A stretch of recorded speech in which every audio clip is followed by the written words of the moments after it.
We're alive. We're alive. Alright. No major introductions tonight. Let's just get straight to it. Go to the overhead. Okay.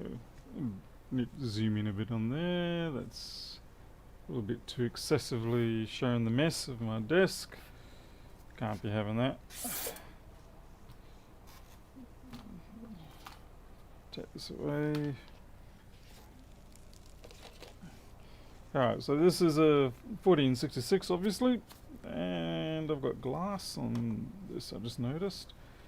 That's what I get for fixing an iPhone 11 before doing that job. Put down some fresh protection.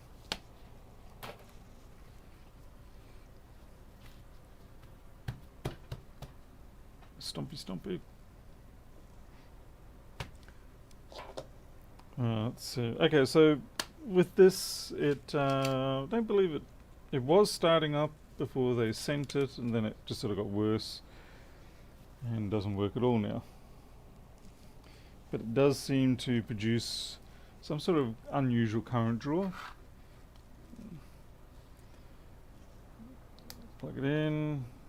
Oh, now you're working. No, wait, you stopped. Okay, so it momentarily went green. Spun for about a bit more than quarter of a fan spin, and 34 milliamps. Okay, that's different to what it was doing earlier. It was doing 200 milliamps earlier. So we've got a variable one on us. I'll zoom out a little bit. That's perhaps a little bit too close in. Alright, let's get this thing apart. What are we going to go for? I'm saying corrosion either around the clock or the SMC. That's my guess. We've got 505, 505.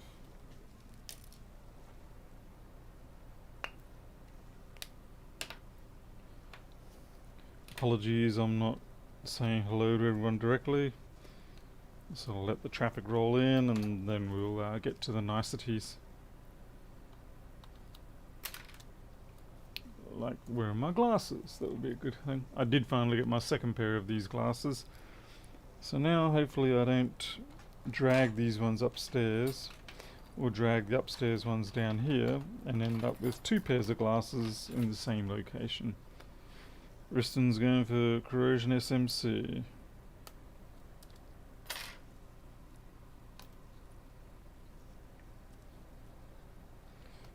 By the looks of the cabling, this has not been disassembled before.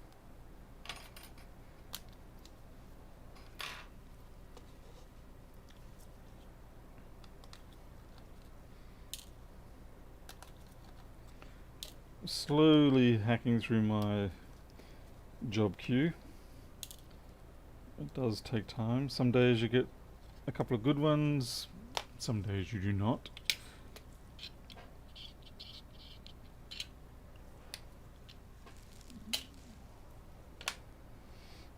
Let's see, where's my T8? Keith and Crazy J. Someone's stolen my T8.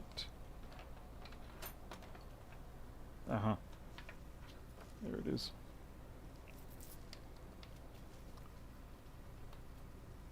Andrew. I just realised I haven't actually caught a Rossman stream in quite some time. Is he doing repair streams at all lately? It seems I've missed everything. There's Celia from Poland.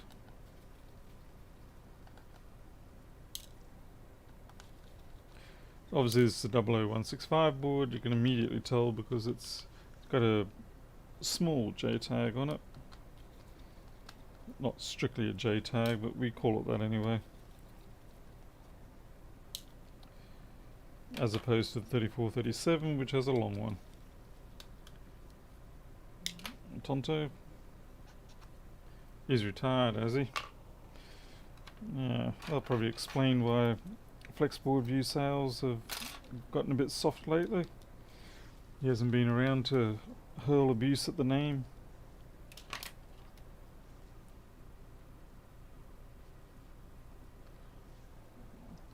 John, I've had a couple of others before.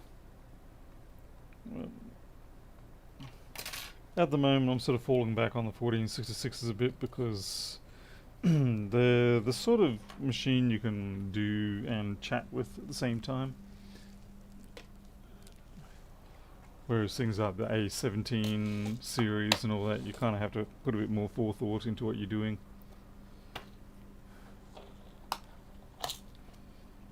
I did a 1502 the other day. I got more coming on the way. Oh, yucky. Alright. It's our greatest nightmare. It's the dreaded clean board. Okay, there's got to be something on this. Something small, but on there somewhere. Has to be. Don't let us down to the dreaded clean keyboard horror. It's a nightmare you never wake up from. Okay, microscope time. Lewis got his car license and test driving Teslas, yes. Let's have a look at it. Oh look, no, wait, there we go. Itty bitty little bit of corrosion. So what's the guess? That's something of a shorted line. And that's an important one too. Hey Mladen.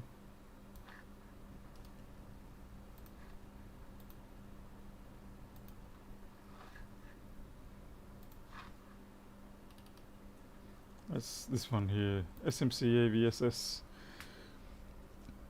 Yeah, that looks definitely gnarly. Okay, so we've got one there.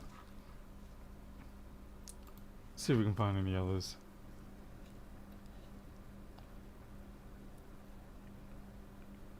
Riston, you get the glory of exposure. How's that feel? I survived on exposure for a great many years, and now I too pass the banner of living off exposure.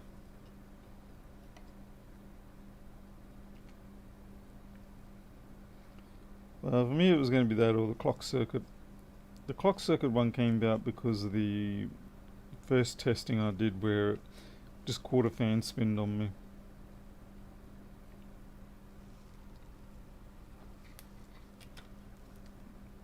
Yeah, like I said, just checking over, make sure we don't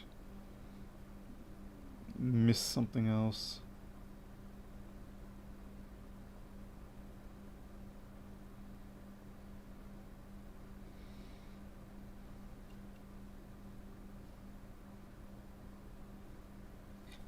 Well, gotta say, that's our only thing so far that we can see. Okay, well, we'll get that changed out and see what happens.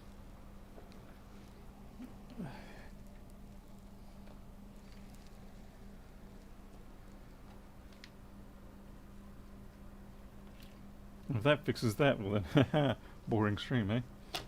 Alright.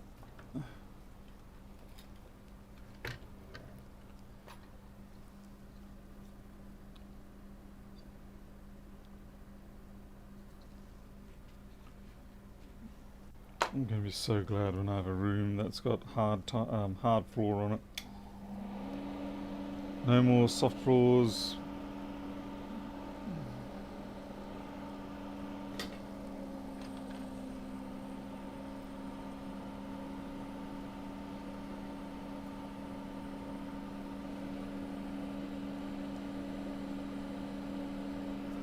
And it helps if I pick the right temperature. 460, 110, that's a bit better. Oh yeah, look at it fizz.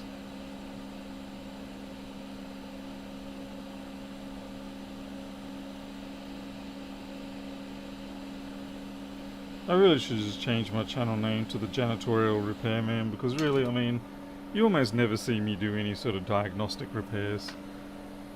So by the time it gets to the point where it's a diagnostic repair, I'm like, I'm tired, I'm gonna go to bed. And pretend as if I'll deal with it later, and really I'm just running away from it.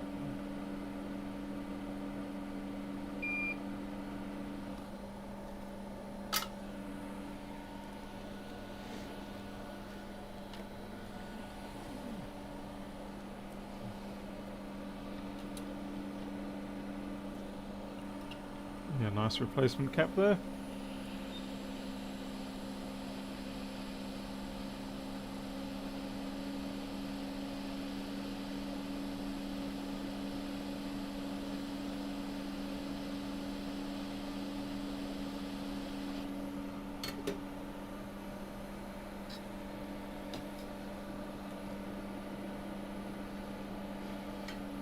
If I can do this right, I might be able to actually get away with just a manual cleanup rather than an entire ultrasonic.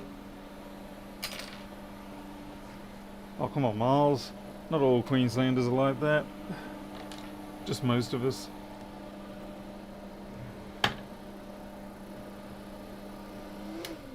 Besides, I'm not even a Queenslander. Ha! Joke's on you.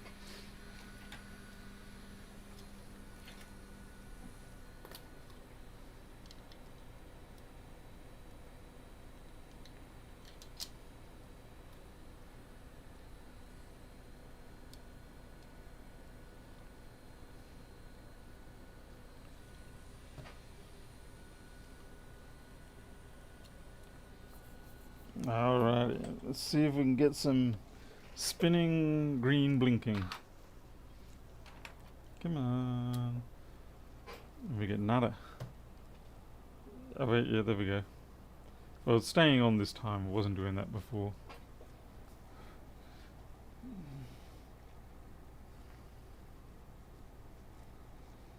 Nice thing is, of course, Apple said this is a total write-off. Toss the laptop. Get a new one. Hey, green blink. We're good. I think I might. Yeah, I'll just be able to wipe that out with some earbuds and gun cleaner.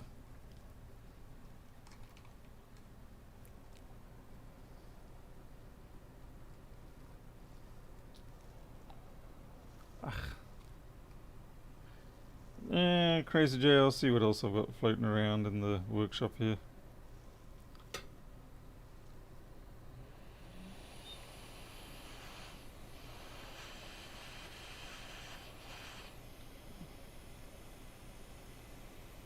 Just trying to pick up as much of that flux as I can.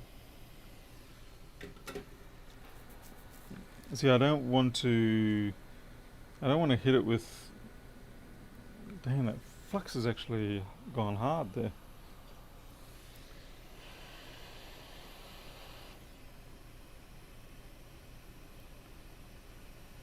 Damn.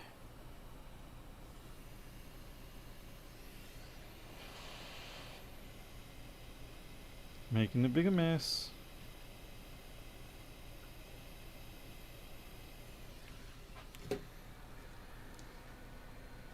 And who the hell's even going to notice? I guess I will, that's the problem.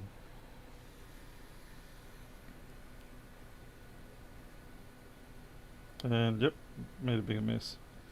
Okay, visually this is not going to be the most aesthetically pleasing, but in terms of flux removal it will be more pleasing. So you're going to get these sort of, you can get rid of this, I'll just, if you use hot air and alcohol together, you can get rid of those unsightly topological graph type. Okay, come on. Paul's just making it worse. No.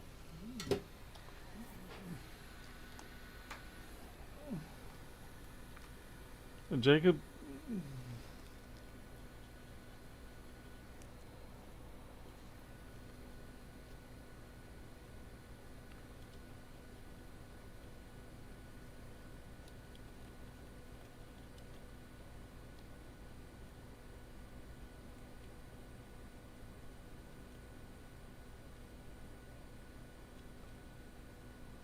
Ugh.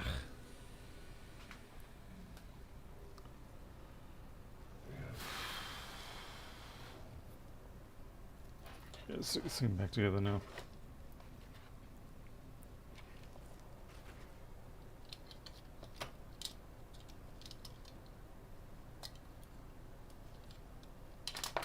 So So I'm trying to get the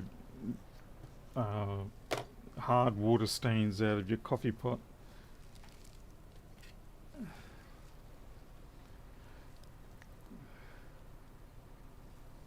Solder bridge. I sleep by thinking of you suffering from that sight. And it makes me go, hee.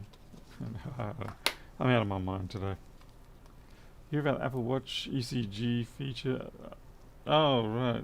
I did hear an inkling of it, but I didn't realise it actually had to get approved and stuff like that. Hi, James. Pardon me. Burpee. I didn't get much sleep last night because we were being a bit worried about Loki. One of the cats, of course. He's been a bit quiet, and that's not a good sign for Loki. And we're not exactly sure what happened, but he is coming around now and is being more himself. It's always a great concern when your fur kids have a change of behaviour and you're kind of like, what the heck's causing this? You know, is it something I've got to be worried about? Is it something just transitional? All the usual panic thoughts go through your head. Especially considering that we had such a long, protracted process with trying to get micro sorted out. I am missing one screw. And there you are.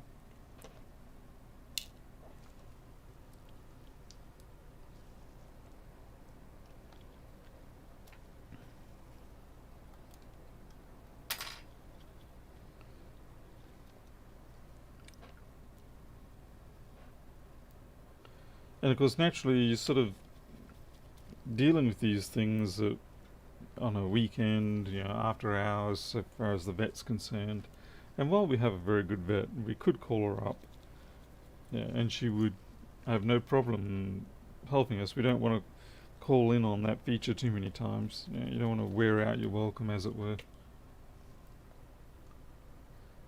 How to?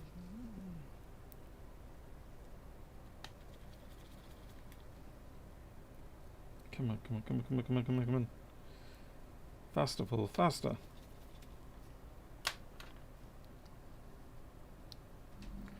I'm just trying to think what other machine I've got here that we can do tonight.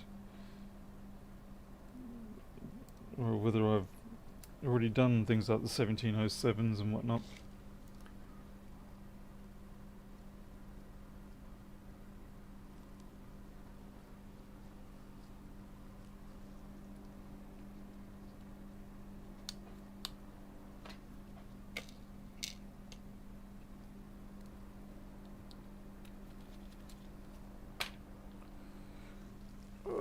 Bend over.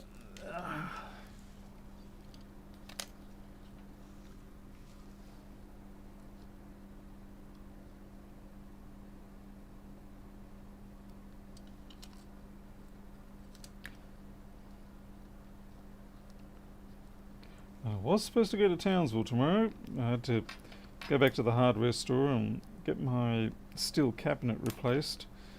But that's been changed, so I don't know when I'm going to get down there to get this cabinet that I bought to protect all the machines. They're just going to... yeah. I should have bought local, but the trouble is, down in Townsville they were selling for $180, whereas up here they're $350. So it's a little hard to justify that. Hey Jason.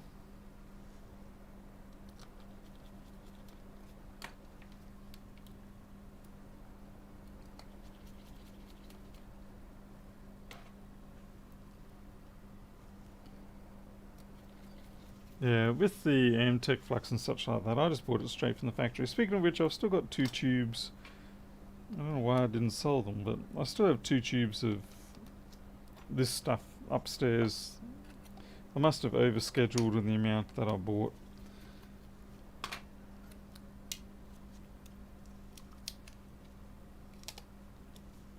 Yeah, Andre, well, it is a quality difference too. Certainly the 186 one is a bit of a cheaper quality. But I can't for what I'm using it for, it's hard for me to justify the extreme price. And basically I'm just holding, it's for me to put completed MacBooks that are waiting, or completed equipment that I'm waiting for customers to come and pick up, or that I have to pack and mail out, things like that.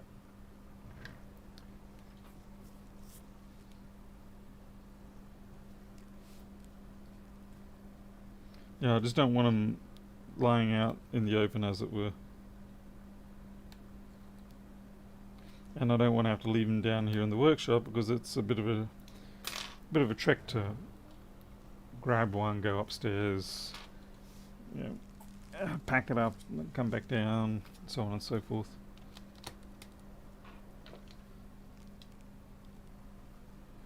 Yeah, the cap solved the issue. I didn't even bother to check to see if it was shorted, but because we knew it was going to be most likely something clock or SMC related, when it was the only piece of corrosion we could find on the board, and the fact that it was changing, that was the other clue. It was pretty much going to be, well, that's the only thing we can see, so it's 99% likely going to be it.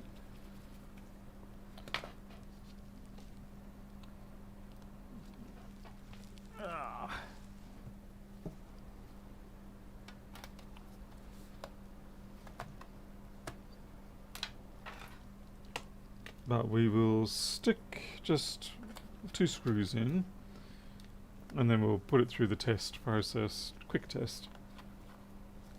Make sure that we haven't been too presumptuous.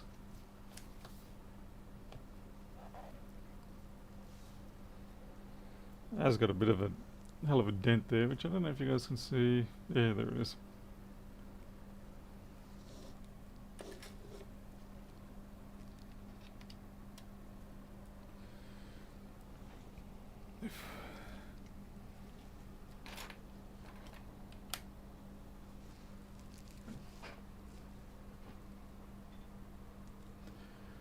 Carlos, that was the description given to me by the owner of the laptop.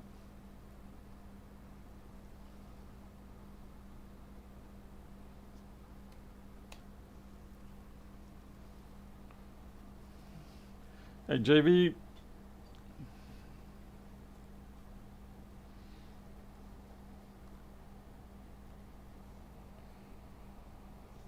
I am kind of curious of why that would make the computer go slow though. AVSS. AVRef. Okay, so it's a reference.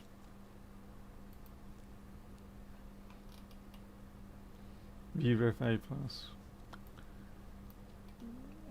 Maybe because the voltage ref was drifting, it might have caused it to underclock or something like that. Landed in Brisbane 30 minutes ago. Okay, this has been slow. Do we have a second issue here? Nope, it was just the boot stick. And also, it's only got 1% charge in it, so that does tend to drag it down a bit. So what we're going to be watching for here is make sure the charge circuitry works. We need to see that the current goes up above 1 amp.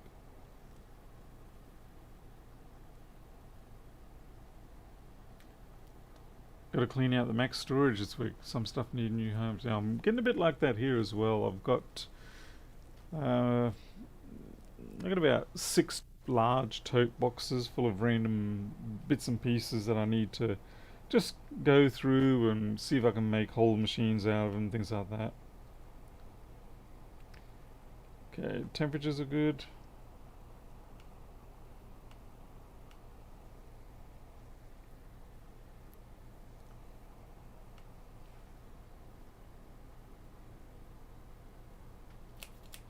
Microphone works. Face cam works.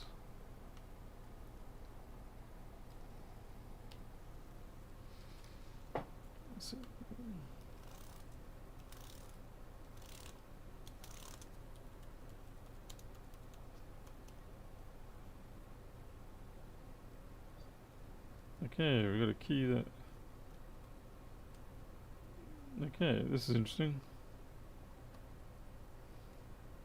No, I must have just slipped and not got that one.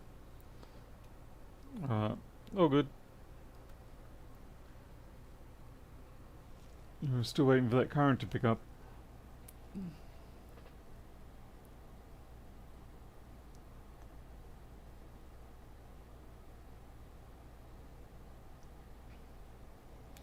JB, what sort of boards you got? Okay, I just saw 700 pop up there, so we can't be too far away from it. Maybe starting to charge the battery.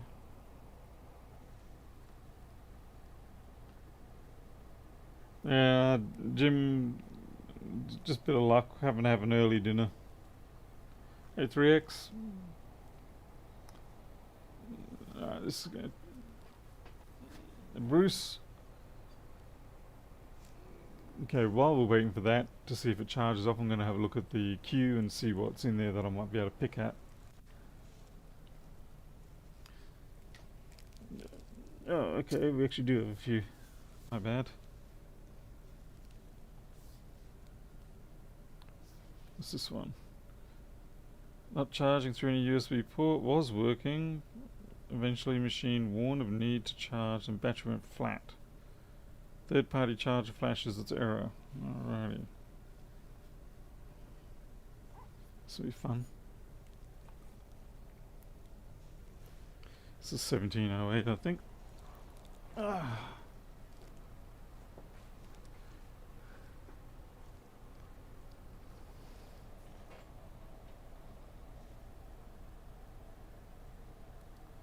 How did you fix the no boot issue? You mean on this one? It was just that cap that was bad. I'm just going to flip the lid on this. It can sit to the side and charge while I get to work on the next one. The only trouble is I need to... Damn, this is immaculate. Oh, I'm going to have to be extra careful this time. I just need to find a container. Yeah, container. Yeah, you can't say that too easily.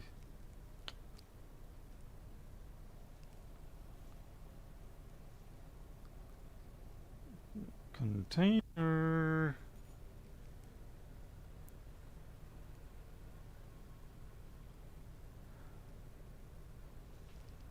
Ah, there they are. Knew I had some floating around here. Okay.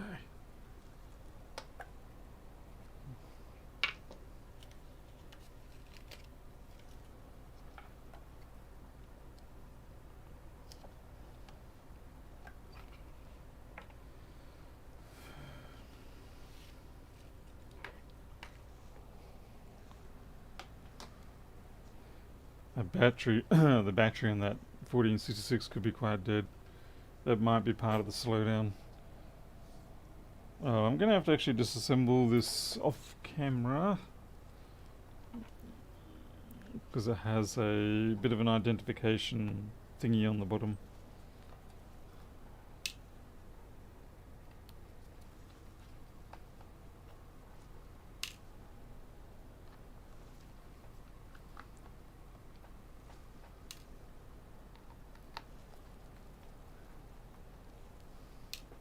I have had 1466 batteries take half an hour before they kick in.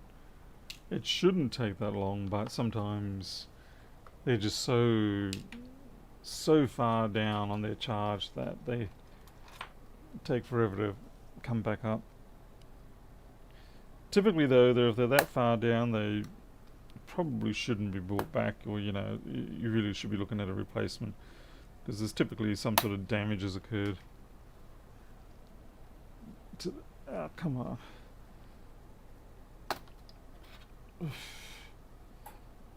Ooh, my bad. This isn't a 1460. This isn't a 1708. This is a 19 something. 1706. My bad.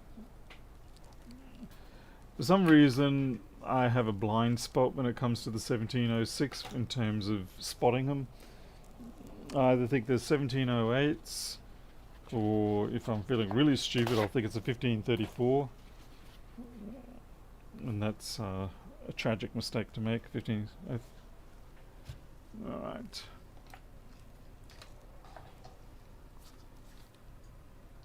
It's not an M1, no.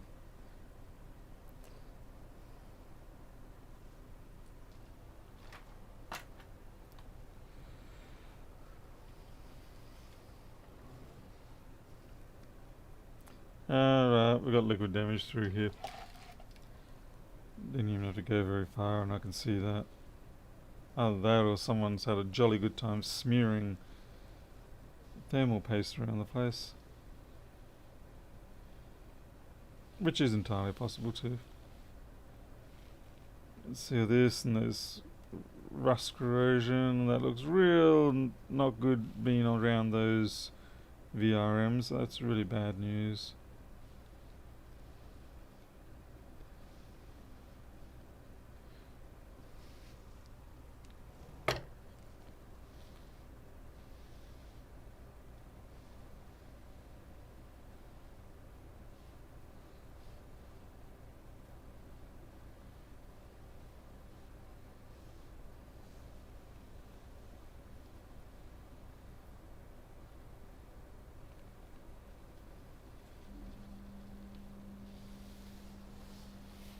Wait, I didn't catch the number of this board. Did anyone see the number of the board?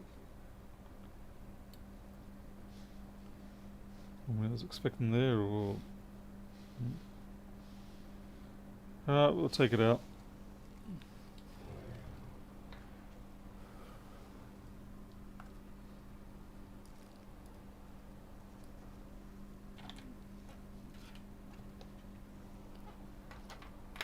That 1466 is asking to get itself a new battery at this rate.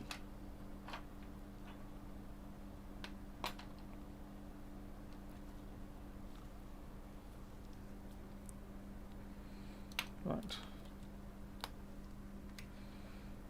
Disconnect this battery first. Then we'll plug the USB-C meter in and see what we get.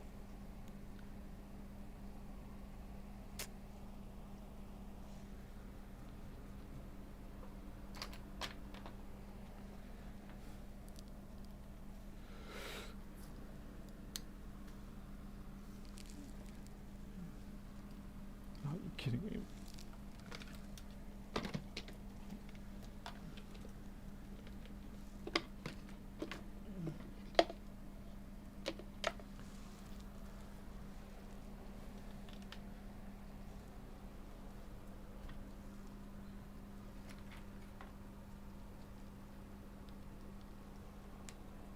Aha! We've gone up to 3 amps now on that battery. Took its time, but it got there.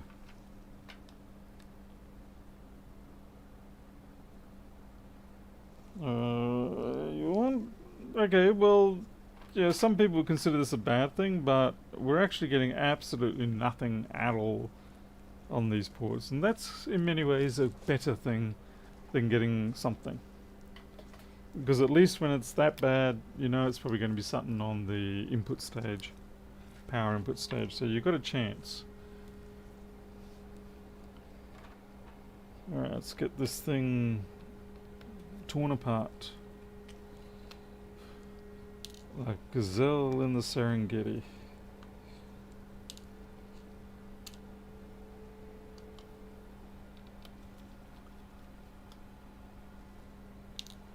There's Warren here, is he? Hey Warren. You had a panic on your M1. Still, we all get panics on our Intel chips anyway, so I guess no major thing.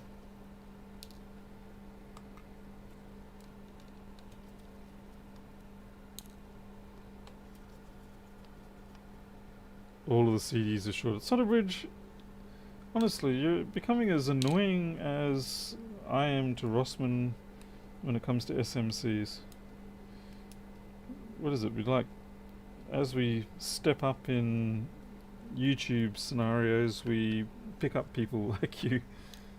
It's a bad thing.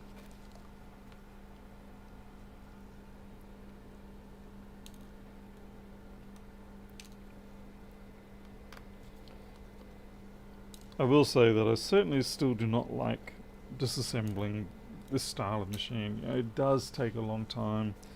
It's tedious. It's just not sure what Apple was trying to achieve.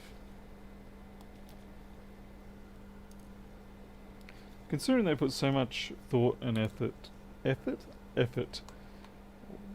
into the design of their packaging and the user interface and all that kind of stuff, but when it comes to the engineering, it seems like they go, meh, we're all worn out. Let's just make a billion annoying screws and things like that. Still better than tape and glue.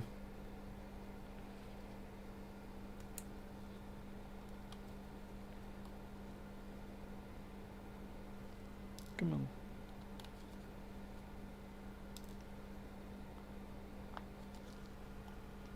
Hey Patrick, from New York City. Welcome, you're up early.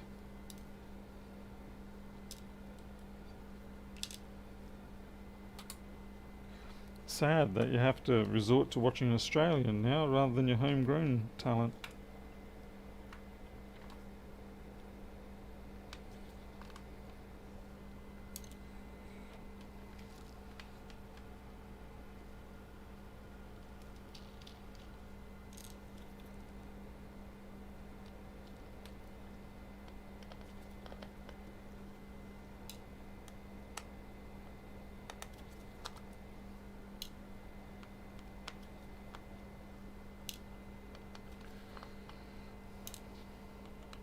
Crikey.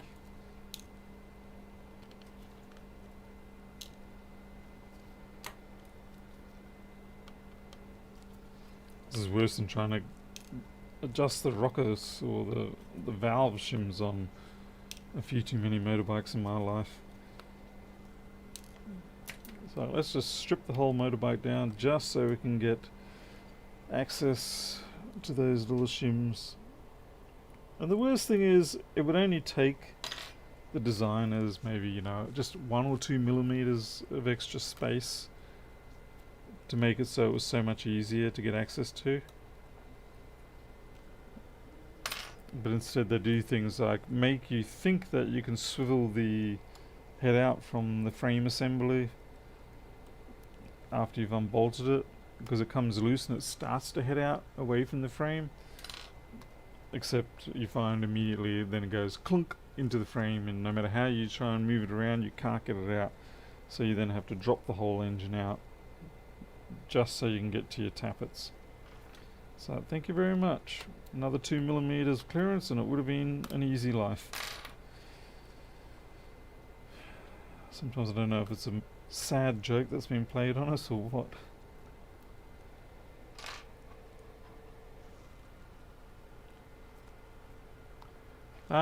Cam, I've got a couple on order.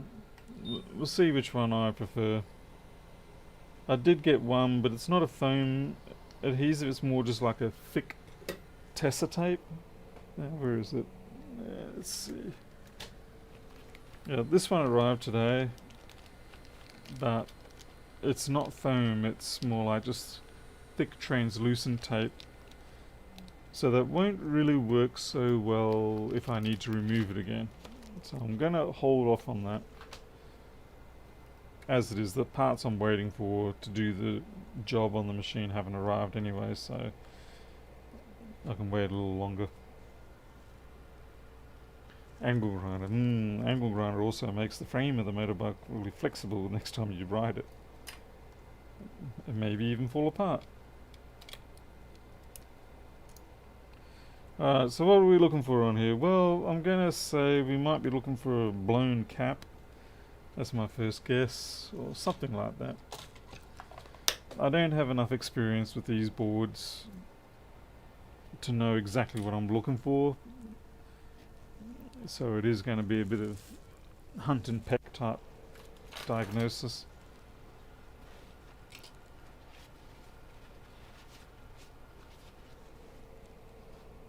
I don't know what the actual, what is this, high bond tapes, Foamed acrylic tape. Doesn't look foamed to me. It looks very solid. So like if I was to try and get my yellow spudger under that, I don't think that would work so well. VST 4100C, it's a half inch, 10 meters. It looks like it's good quality stuff, but it's probably not ideal for what I'm using it for. Hey Daniel. Alright, so shorted cap or something equally as exciting maybe.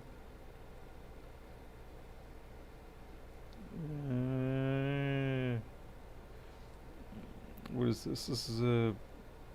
I can see the board number there, I just can't read it.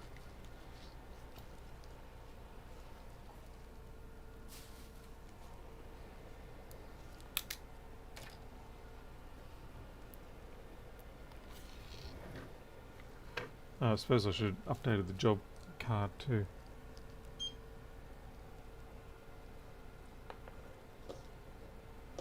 Three... What board are we dealing with? 239, okay.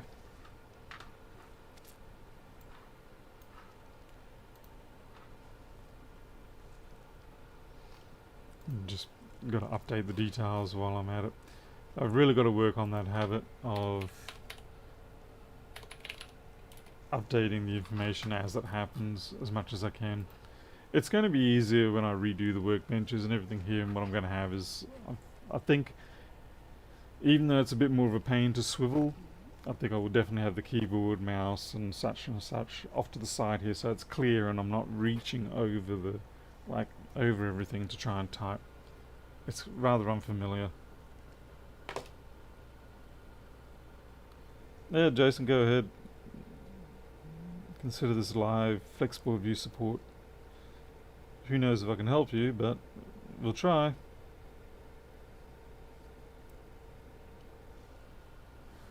Toast Tech.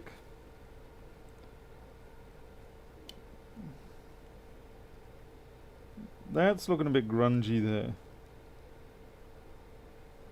Fortunately it's a 239, but there is some level of ugliness going on here. Interesting, that's missing. Okay. What's the history on this board? Yeah, so look at this. We've got some sort of wash going on here. It's almost as bad as my previous job.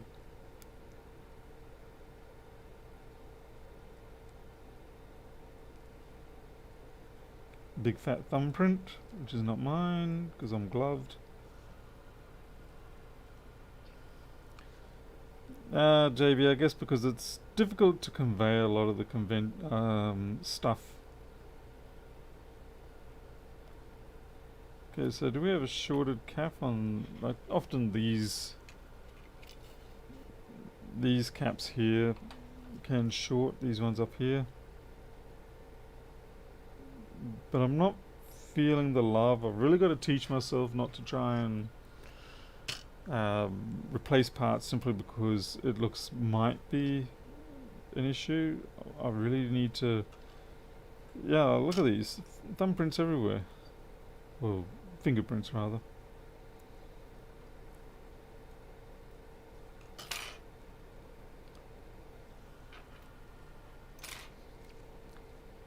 Yeah, really I need to wait till I can find smoking guns. Because in most times when I can't find a smoking gun, it almost always is one of those dead-end jobs. I really do not like any of this here. All this sort of subtle wash. I mean, look at this. It's like someone... Yeah, look at that. That's thermal paste. Did someone try and redo the thermal paste? Surely not.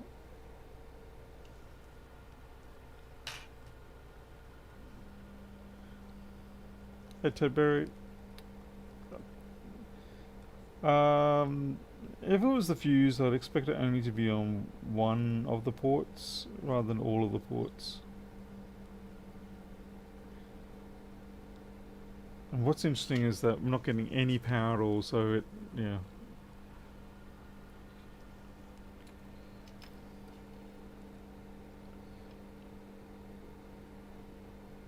But that does not look healthy, really. It's not a crack, it's just a hair. That really looks like it's had a rework. Yeah, you can see it's got that heat discoloration, a bit of flux over there.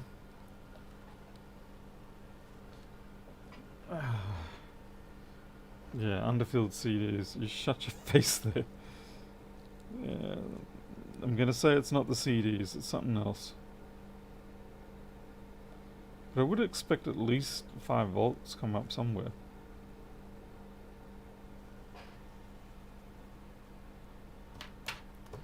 Jason question above. Oh, okay, sorry.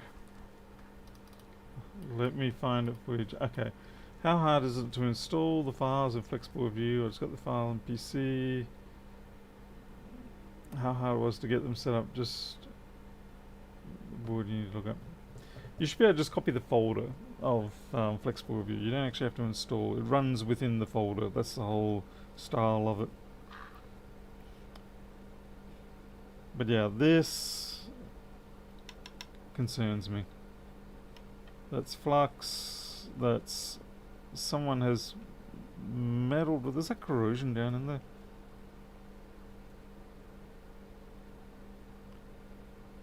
What have they done to that track? Ted, we're, piecing things back together. It takes a long time.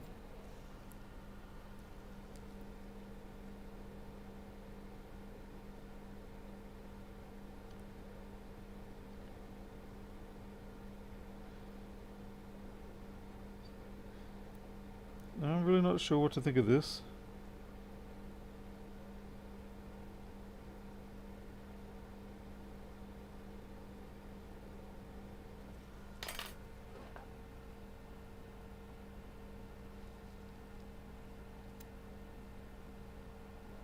I'm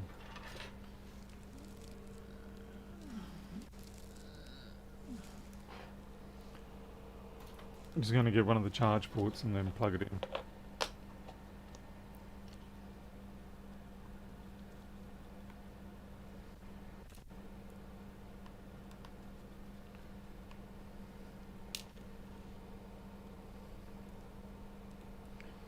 Maybe it'll at least give me 5 volts when it's out on its own.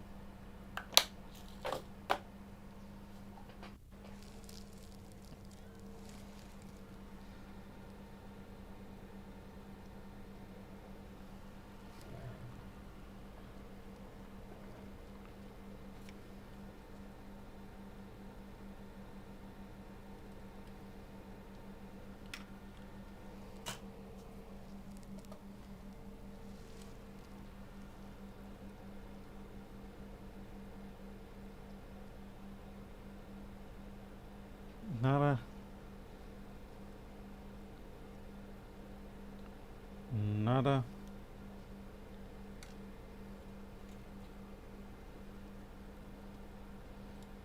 It's getting to the point where I may as well just start probing around at all the big rails and seeing what's shorted.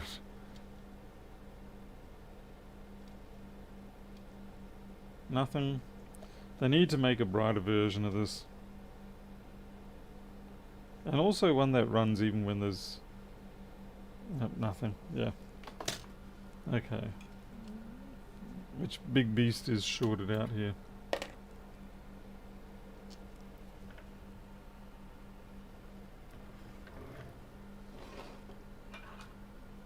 Because even if the CD3215s were damaged, you should still be getting your 5 volts.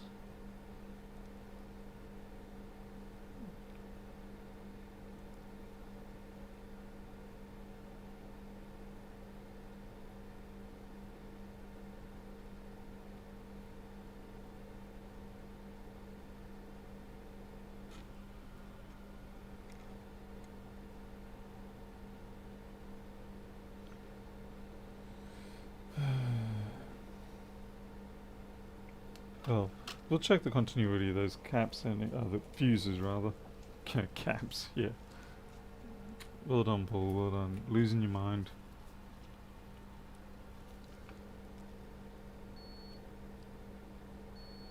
Yeah. I am expecting them all to have full continuity. Yep.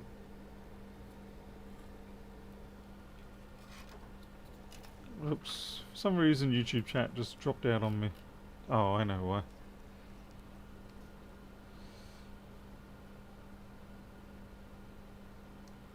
Hey Ed Painter.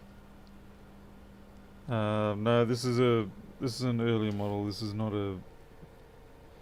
Actually, there's a bit of heat on that one.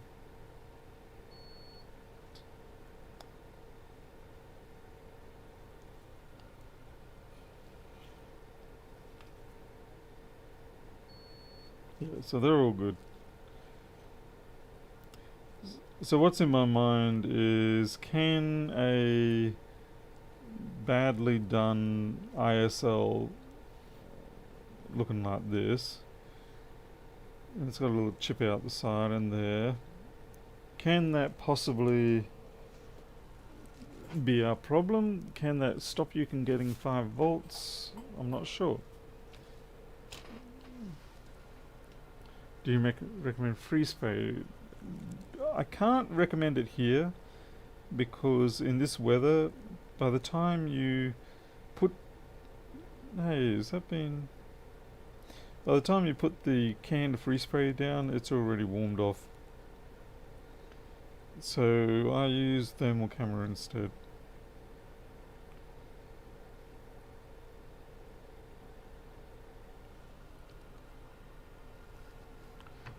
Yeah, the power supply is plugged in.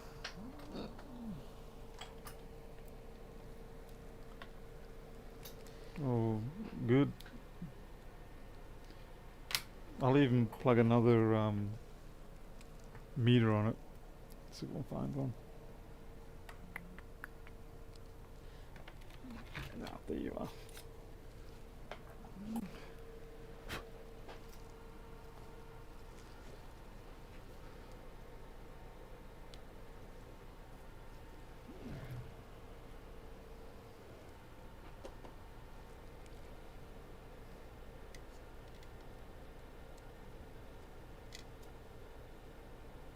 Yo, get out of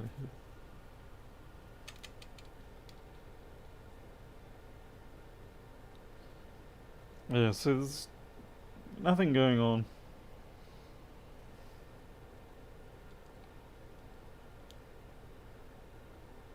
Any of the ports.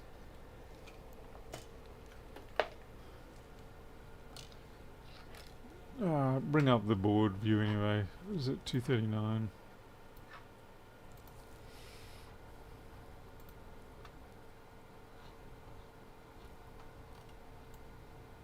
Hey, any 555. Welcome to me not knowing what I'm doing. Like every night. Or so it feels.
Carlos, that's the... Hey, why did that just stop charging? Let's see. The MagSafe fell off.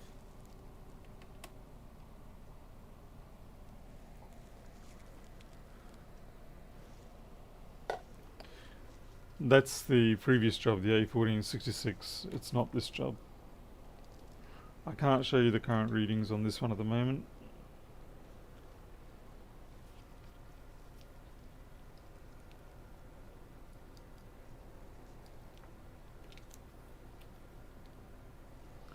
So you go for diode mode checks.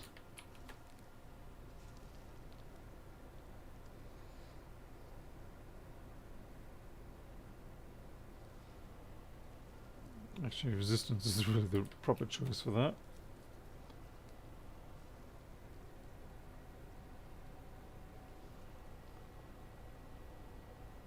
Yeah, that's fine.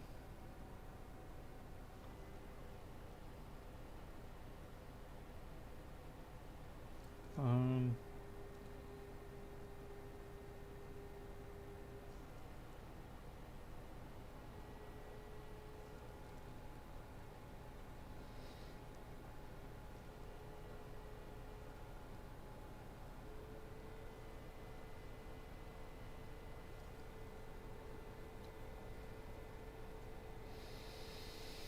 Half of me wants to reflow that ISL, but I've just, is it really at fault or is there something else?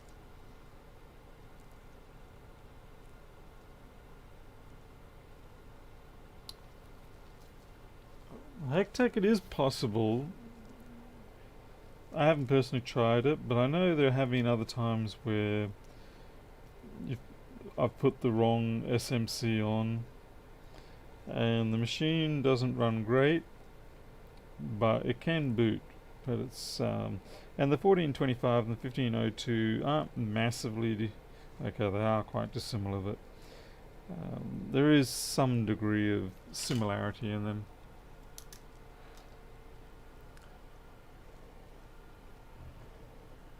Ted, a lot of it depends on how much you smash, like I just did then, Hulk smash that stuff. Yeah, a lot depends on the risks you're taking. Obviously, if you're taking less risks, then you don't tend to stress out as much. Even if the CPU is dead, I'd expect something. But getting nothing outright, that's just downright weird.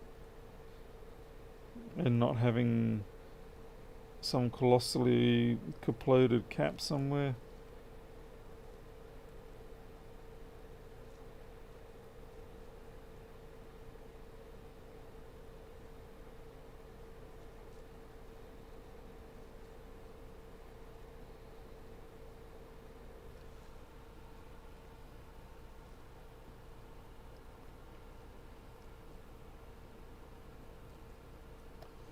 Yeah, Cam, I agree. Just another visual edge check this time. Just in case there's some smidgy little blighter. I mean, it only takes the one, and it can even be one of these little 201 size ones. It doesn't have to be a big cap.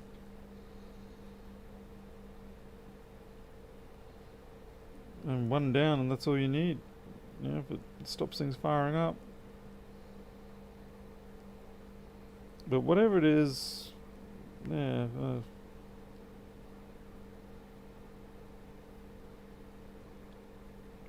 Check on the other chicken wing.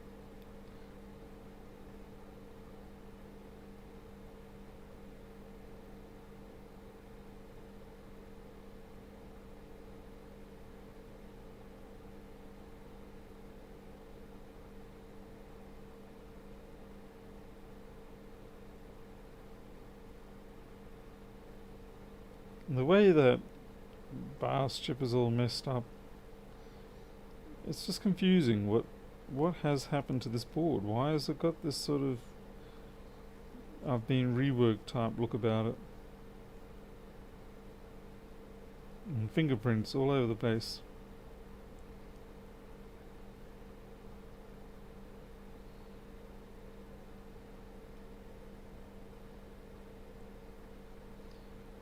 Okay, there's definitely something amiss on that leg there, I think. I'm definitely... Okay, I'm going to take the ISL off and have a look.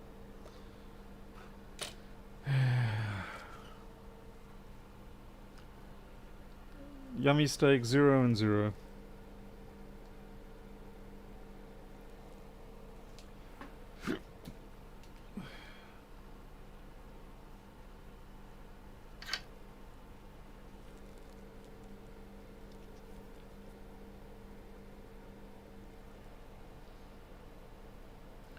Oh, hello. 0.46 ohms, that's not good.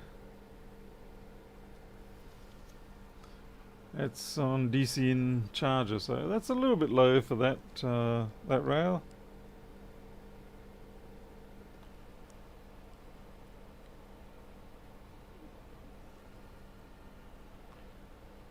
Seems to be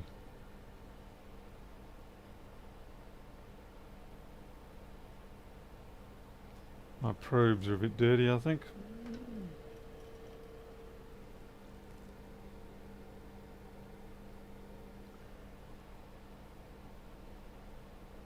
Okay. Might have been charging the cap. Because now it's... No, we're taking that ISL off.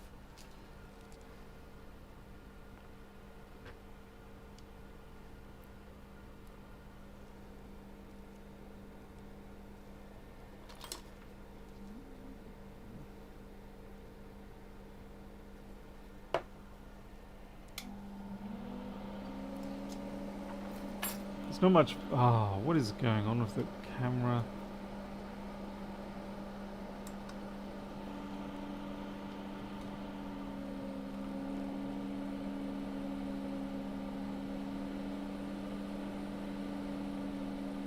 Overall, it just looks like this whole area is being subjected to too much heat.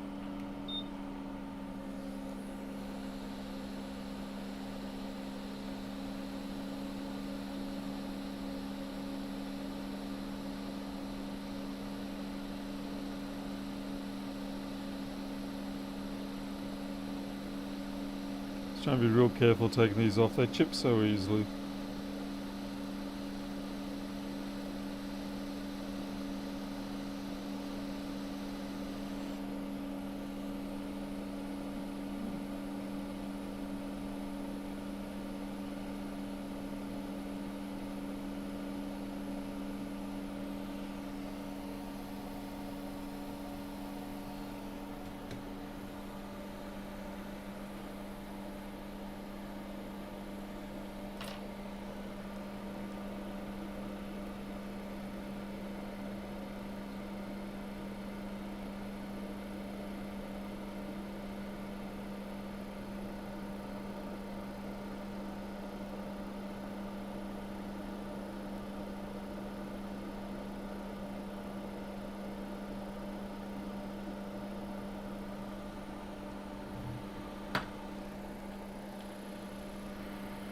Miles, I wish I could actually answer that question properly. I do not know, because I have not bothered to study the things that I should have.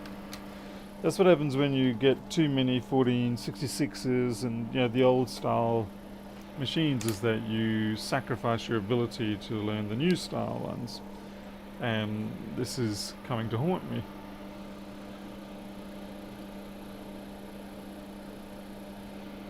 Yeah, not.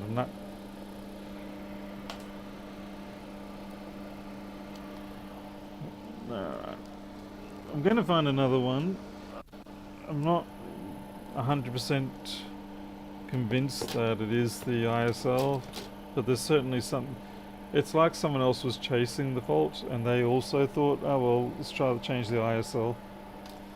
So I could really just be following in their failed footsteps. Miles, yeah, I've got the schematics for this.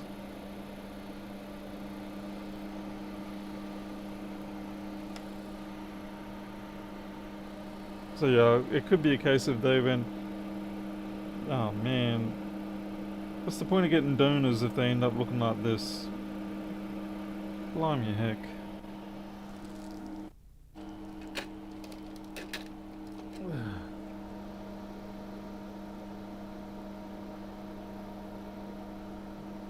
So I'm just checking my board stock to see if I've been blessed with another one around here.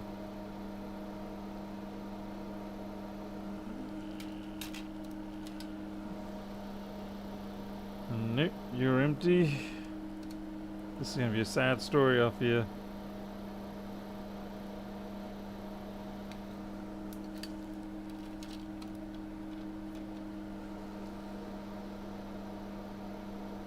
And you're chipped. Damn it, look, another one. You know, this is what you buy the donors for, and this is what you get.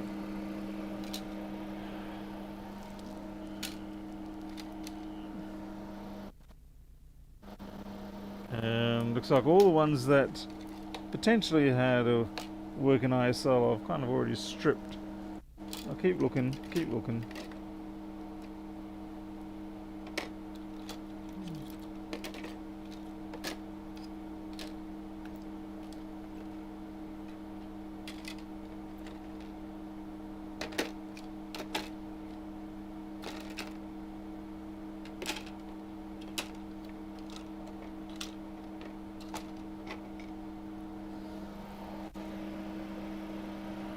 A bezel? I don't even know if these ones have the ISL on them.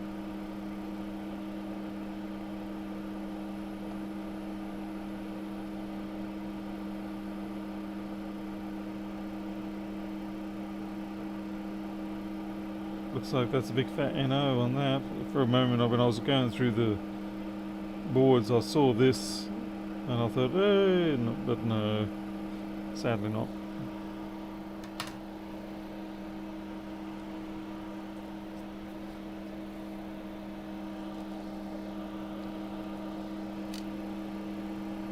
Well, I'll just do a quick check on all those caps. Yeah, just do a continuity check on all the caps. And if it comes out clear, I'll rebore that ISL and put it back down. Hey, flying scuff.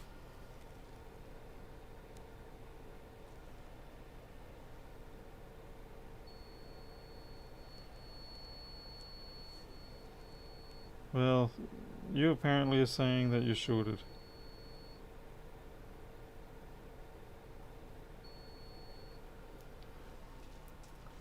And you're also out of focus. Okay, and you are...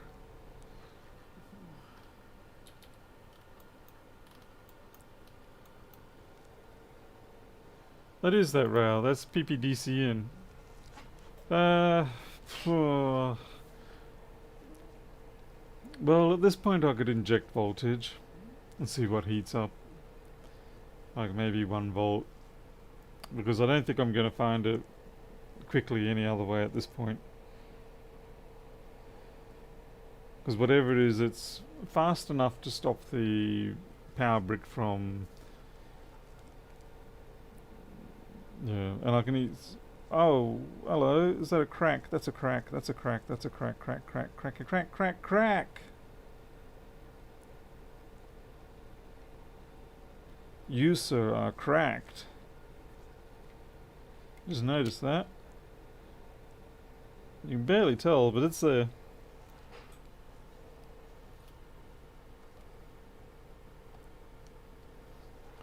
You can reveal it with a bit of thermal paste.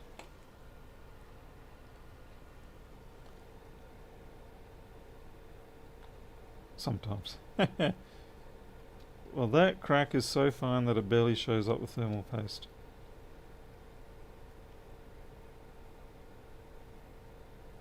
But it's definitely there.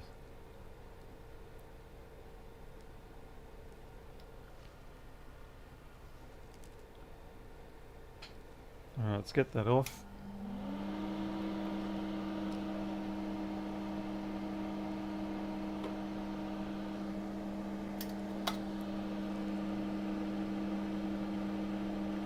But, look, to be fair, it may not actually be the fault. What can often happen with these caps, because notice how, you know, there's all the... I'll tell you why I'm doing it this way in a second. There's all the heat damage around on this board in this area because they were doing whatever they were doing. Yeah, trying to fix up what they thought was broken, but these caps really do not like a lot of heat, and they will crack in the presence of a hot air gun. Damn it, you're just not coming up.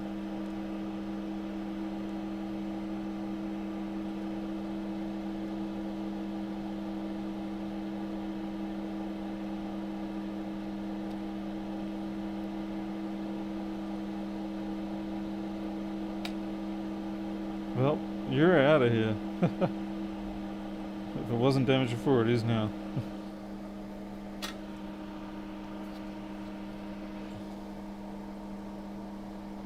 So yeah, I didn't want to put more heat down there just in case I end up, you know, cracking another one. And that often can happen. You just sort of start going around this cycle of cracking everything. Yeah, see, exactly my point. That was cracked, but it's not actually probably the fault. That was probably from the hot air gun. Alright, so now we do actually apply voltage into this board and find out where the heat is.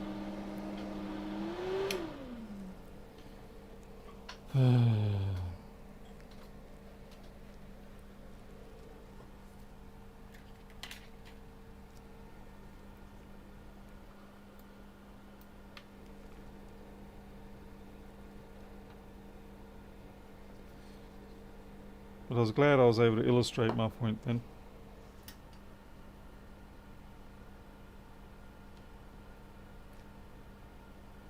Basil, they're not that... If you get one of those yellow spudges that I use for shucking out batteries, it's not that hard to replace them.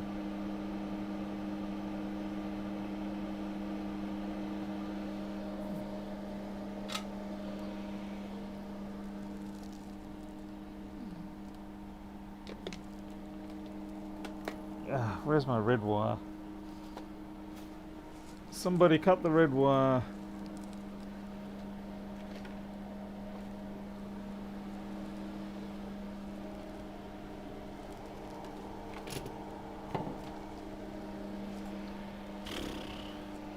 Red wire? Where are you, red wire?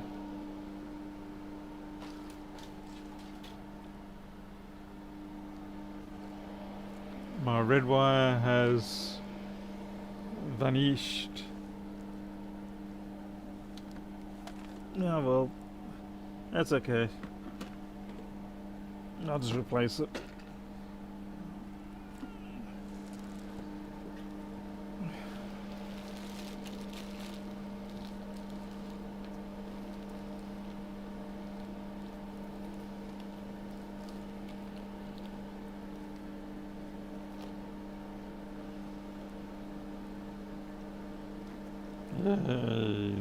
I don't know where the start or end is on this wire, so I'm just going to cut in the middle like a madman.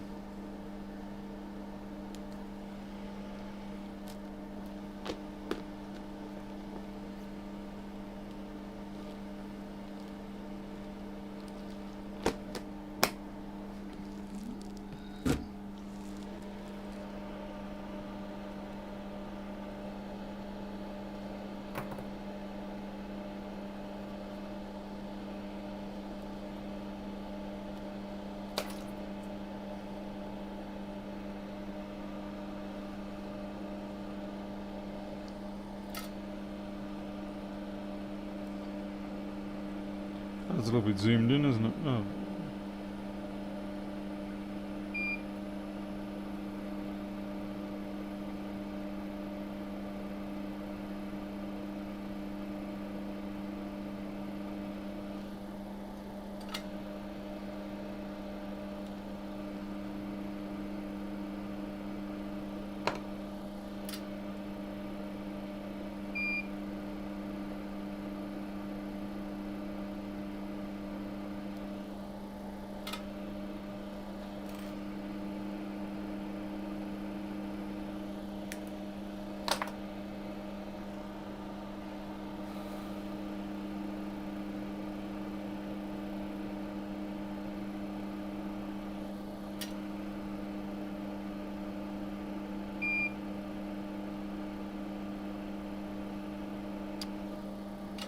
Now, what's the bet that when I apply power to this, it'll draw maybe 10 milliamps or something like that.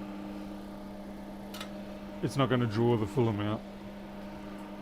It's going to be one of those annoying trickery circuits.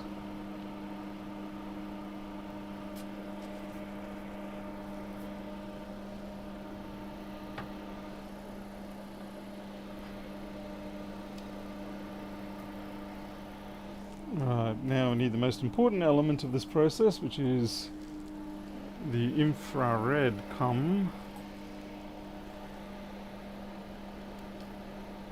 which hopefully I have charged up. Yes.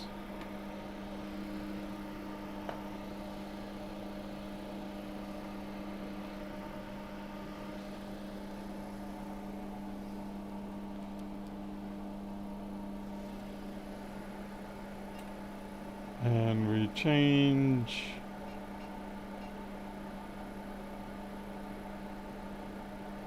1 volt, 5 amp. Well, actually, even 5 amps is a bit excessive, to be honest. 3 amps, good. That'll give us 3 watts maximum. It's enough to highlight on the camera without, you know, putting the board at substantial risk of damage.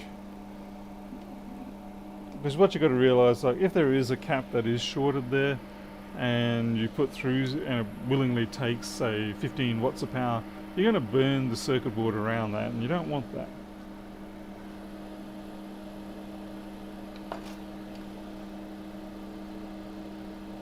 So even though it's fun, you have to be a little bit responsible with how much power you put into these short phoning exercises. Let's see, okay, infrared camera time.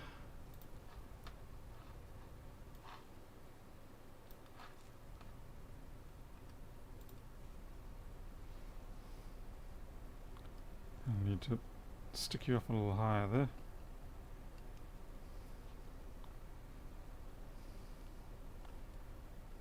Okay, here we go.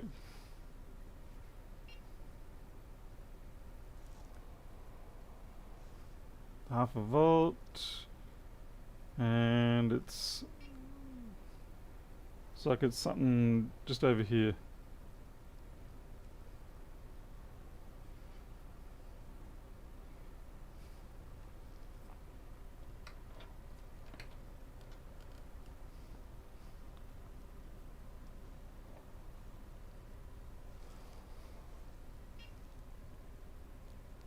So there's something on the other side.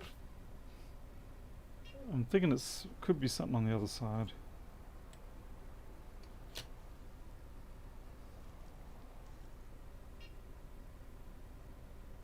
Nope, it's definitely on that side.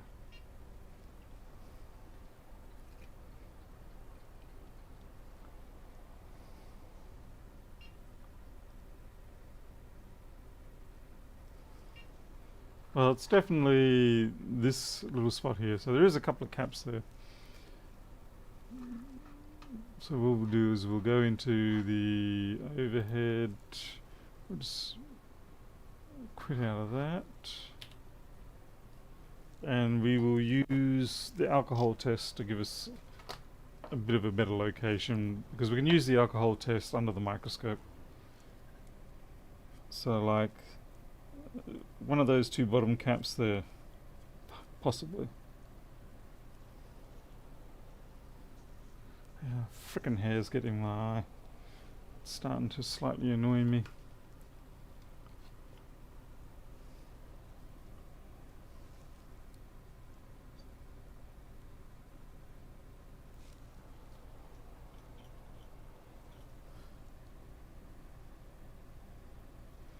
There we go. And there we are. We found the cap. That capacitor right there. And because everybody loves a replay, because like, I didn't catch it the first time. Yep.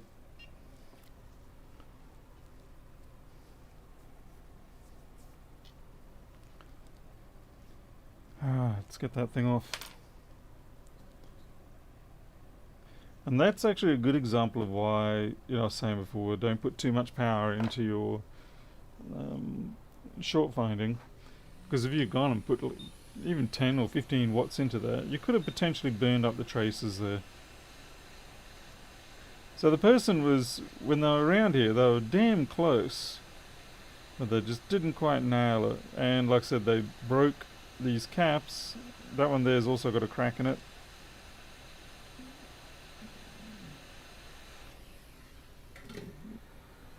Those caps do not like heat. They just crack and pop. It's very hard to transfer them from other boards. This is crazy. I cannot even actually visually see anything wrong with this one. Oh wait, there. Just there. Itty bitty teeny tiny fracture line. You would not pick that normally.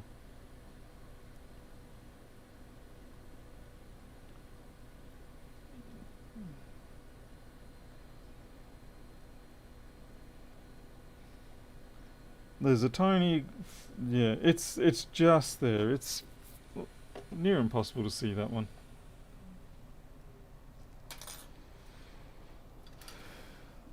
And now let's apply current and see what happens. Yep, there we go. 1 volt, no current being drawn, so that was the fault. So the person was getting close. They were getting really close to the genuine fault. They just missed it by a smidge. Person is secretly watching the stream here.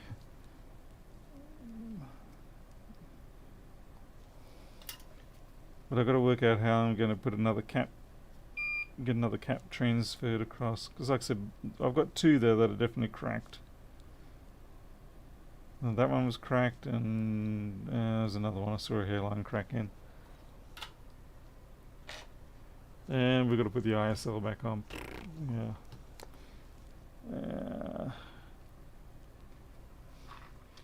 So let's see, what value is that capacitor? Right, yeah, so there it is there. C7032. It's a 2.2, 35 volt, 402. Okay. Technically you could just leave it off, but yeah, we'll stick it back on. The only trouble is 35 volt ones, you don't normally get them, not in 402. So I'm going to have to do a part search and see. Oh wait, I've got another 239 board. Huh. I can just steal it.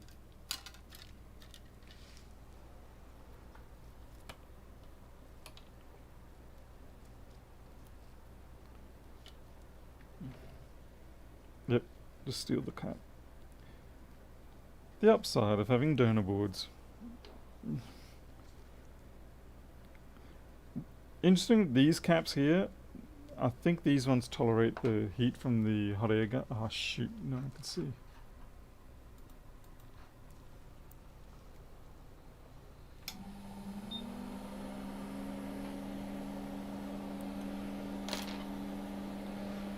As I was trying to say, these caps I think tolerate the heat a little better than those other ones. So I might be able to migrate 2 of those across. Otherwise we'll just have to go low and slow.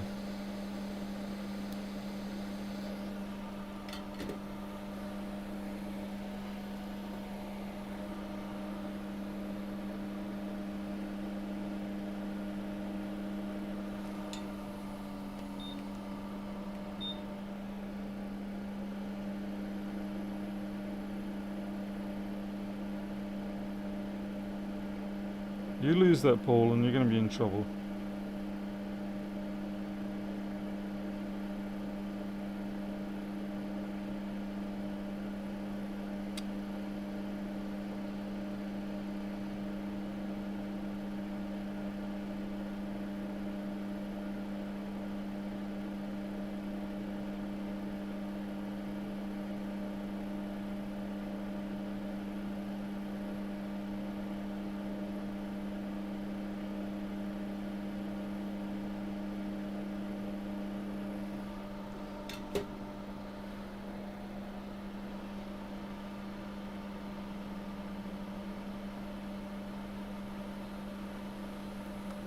Oh yeah, Miles, yeah, I hate it when they popcorn on you like that. I've been through the same process. Yeah, it's very frustrating. Alright, so we have to reball that ISL and put it back down. And hopefully the ISL itself is not damaged. But the first thing we need to do is clear these pads. While there are some chips that you can get away with not bothering to clear the pads, I find with these ISL chips, these glass chips, that they really do want that board surface to be as flat as possible.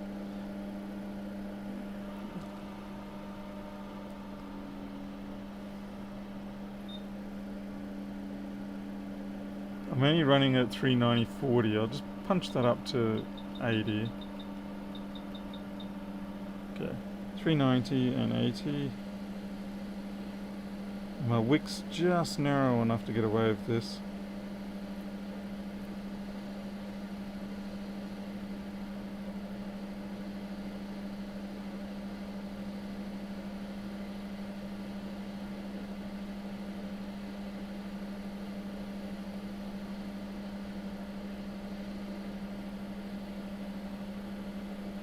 Shoot.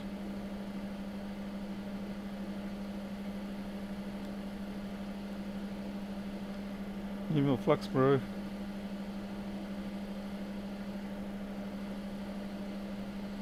Yeah, I know. I knocked the cap. That's okay.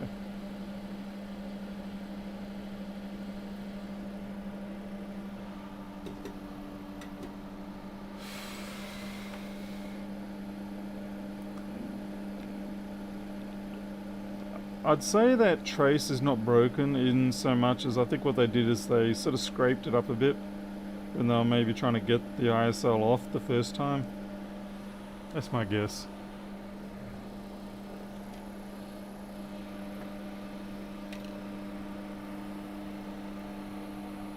Okay, now the time for the delicate stuff.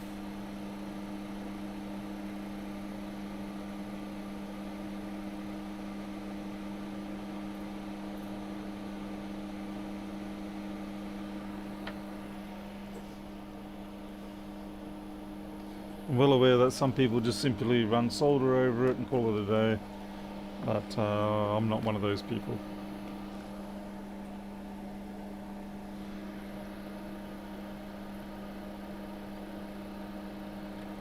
And Nikita net. Yeah, we found a bad cap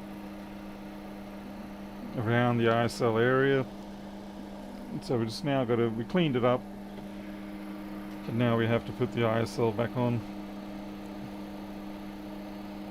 But we have to reball it. Oh, come on. Pretty sure this stencil here. Wow, what a mess, Paul. Mr. Daniels has not cleaned his stencils in a while, it seems.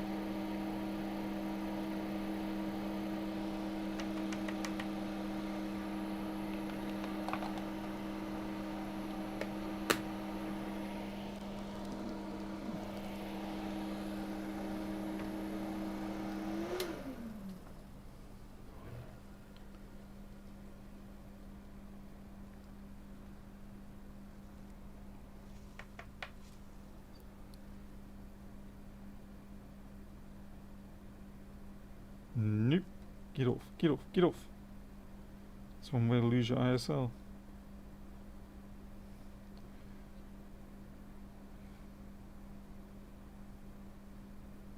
There we go.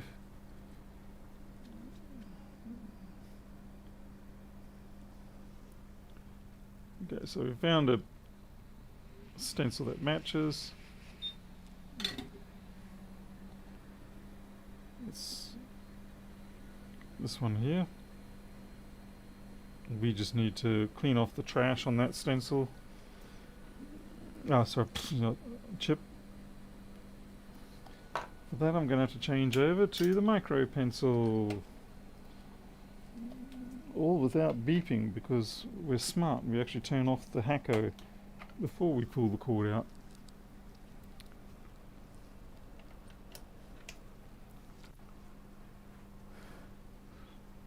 Unfortunately, I don't have a new ISL. This is my only ISL that is viable. It seems I've gone through a few too many. Oh, you have got carpet scum all over you. How disgusting.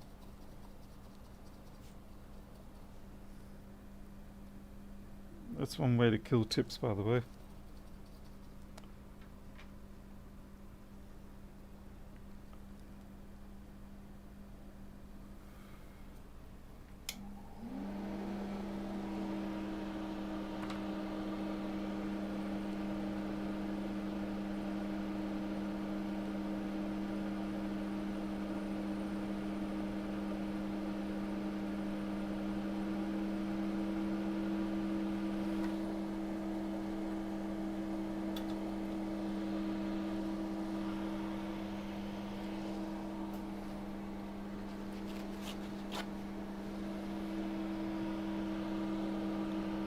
Hey Arnold.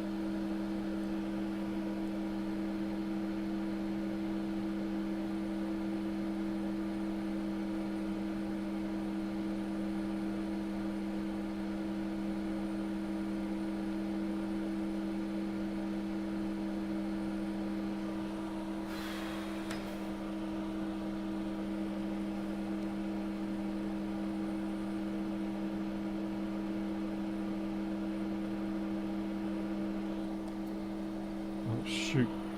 I have no idea where my solder paste is.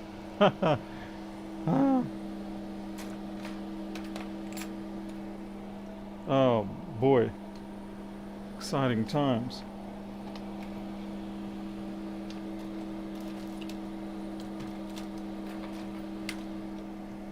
Rule 101, never... found it. Rule 2, always start pontificating about a rule, so the universe will then turn around and say, wait up buddy, you're wrong, and give you what you need.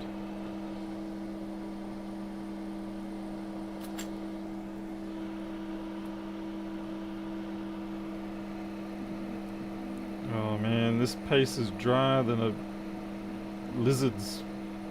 Anyway. It's dry in a bad way, not dry in the way that people say, you should dry your paste out. Okay, that's good. I have to order myself some more.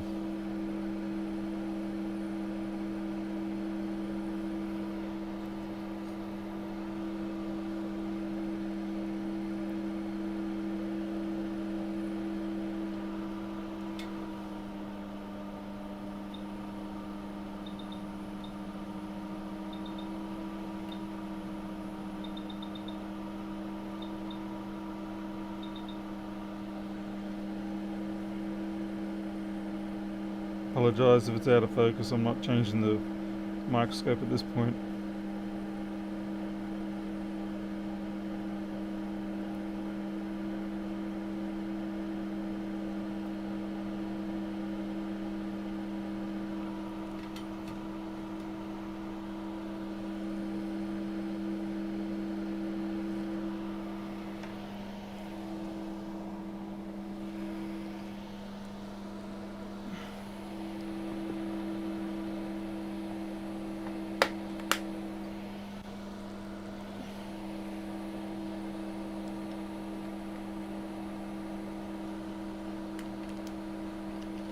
A40 modding, yeah, slowly. I'm still way behind, and it's still pretty hard to get rolling during the day. There's plenty of things I've got to still sort out.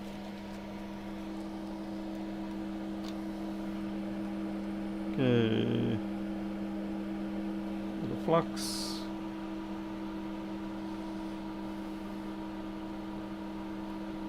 Shorted city 3201 on a 281. If it's stuck at 5 volts, I guess normally you'd go looking for the CD3250. Yeah,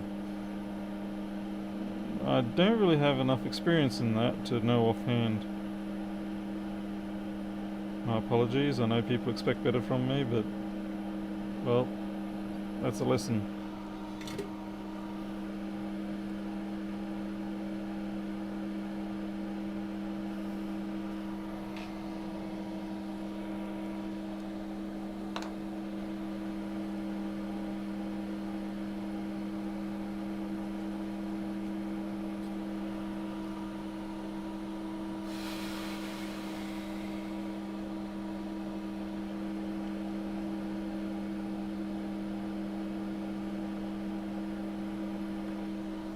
Someone was suggesting checking those resistances just in case they had an overcurrent and driven them high.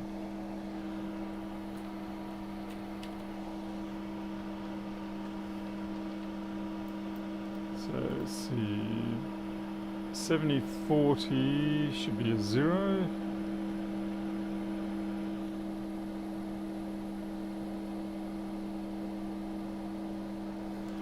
And my probes should be cleaned, and they're not.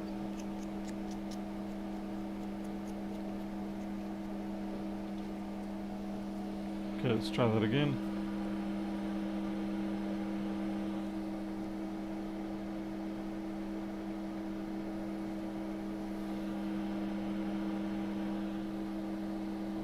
Oh, these probes. I like these probes, but they do seem to have a problem with low resistance. They seem to pick up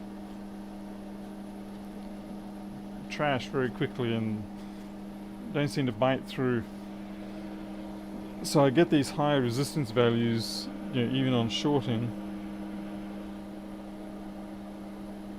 So that's better. So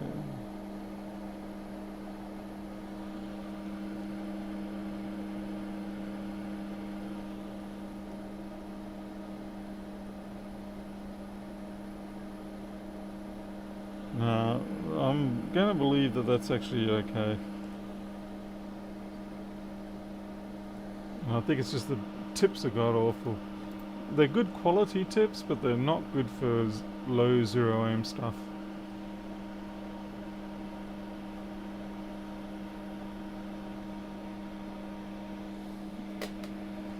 Carlos, as a kid, I was into electronics, but I also did do electronics engineering at university. Let's see, this goes the other way around. And then after university, of course, I started, well, quite a while after. At some point I started manufacturing my own electronics stuff for certain markets.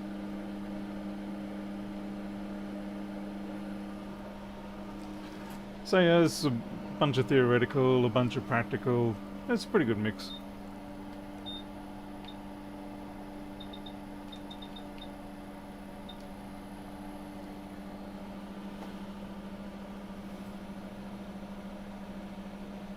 Mate, I already had checked the short.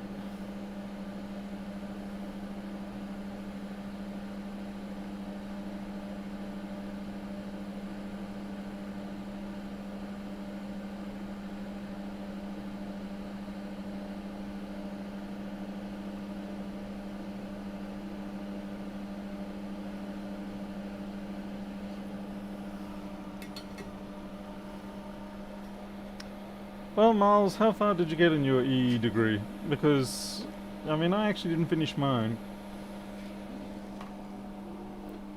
It's not like, because I mean, it's not like you walk out of that university and forget every course that you did, because remember, you're doing multiple courses, and so if you complete and pass that course, then you basically are qualified, so to speak, for that course. It's not like you didn't finish university, therefore everything you had learned is null and void. You have acquired everything that you passed a course on, or even those that you didn't pass. So I think it's important to remember that you actually have multiple years and multiple courses that you have acquired, as opposed to being a failure. I'm almost certain that ISO is perfectly fine. 1 year only, but you still got a year's worth in it. I did about 4 years worth. I did computer systems engineering and computer science. Sort of covered a lot of things. And of course in first year, you also deal with calculus a hell of a lot more than you do at school. Even if you do the high-end studies at school, you still do a hell of a lot more at university. And you do statistics, you do biology, you do chemistry, you do mechanics. That is the nice thing about even in the first year, in most first year engineering type fields, courses, you will actually learn a massive amount. So it's certainly not a write-off. When you did the power test with the alcohol, that resistor evaporated, I don't think so.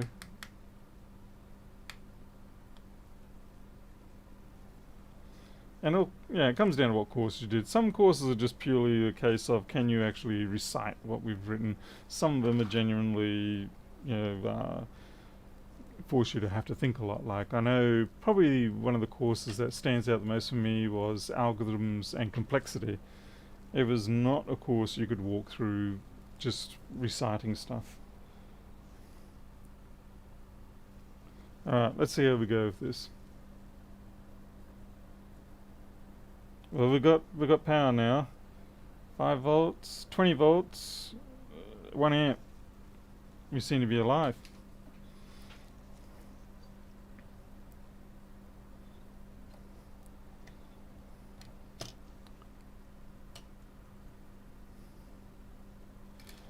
But we will verify that by actually reassembling it and seeing how lucky we are. Because unlike recently retired, easy out technician people, I like to make sure that these things genuinely work before I message the customer and say, hey, your device is working again. Because it's very embarrassing when you have to back up from that.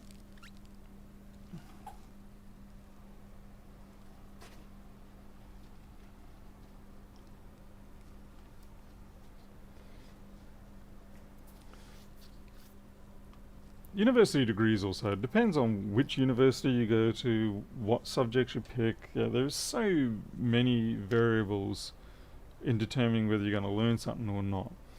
I know in the 4.5 odd years that I was at university, while I didn't come out with a degree, the stuff that I learned, it's still something I use most days. I'm not by no means a great programmer or anything like that, but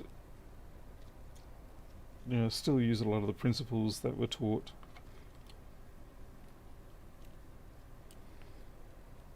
And I'm honest when I say I'm not a great programmer, but I will say that I do get things written. You can be the world's most brilliant coder, but if you don't actually at some point produce a software, something to release, then Sahil gets a kick in the nuts for being a dork.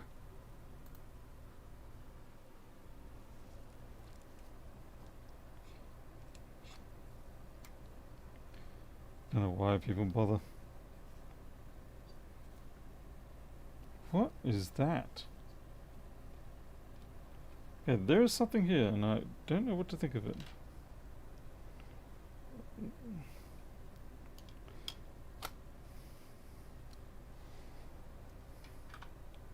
What the heck is that?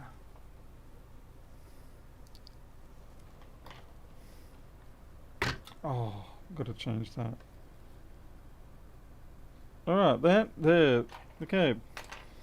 Pretty good example of why you gotta know where you flick things. That is the other half of that capacitor that we took off the board.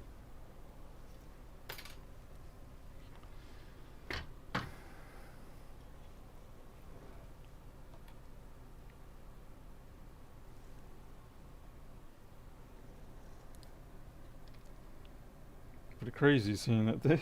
Good thing I spotted it. Imagine if that had just landed on, well, in a more critical spot. Bam. Could have been all over. Makes me think maybe I should take that professional repairs off my list of things I do.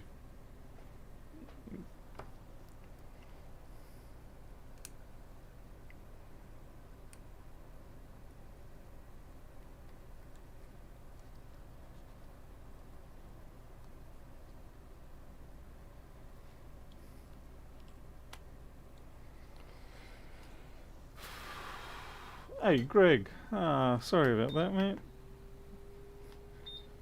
How go your courier woes? I'm having fun with mine again, of course. Oh, if you're wondering what I'm doing, I'm just releasing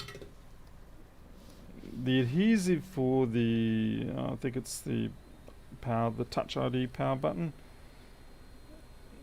Ah, damn it, and again. You need to release it with a little bit of warmth. If you try and reef that off, you'll be a very upset technician for the rest of the week.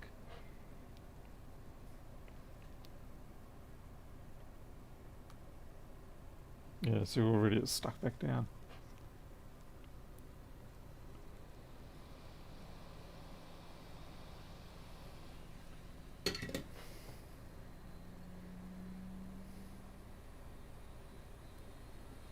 Ah, finally.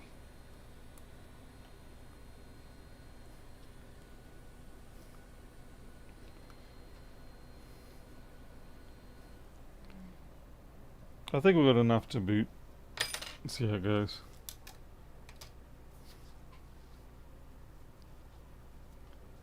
NikitaNet. Quitting or flunking out, though, the amount of doubt that brings with it. Certainly, I guess it depends on why you quit. Like for me, I'd already been given job offers. So, and money was tight. And the job offered me opportunities that I was looking for. And as my dean said many years later, he says, what's the point of coming back to do your degree, to finish your degree, when you're already out there with a job that you were that you were looking for. So you got your job, you're getting your experience, you've got your theoretical.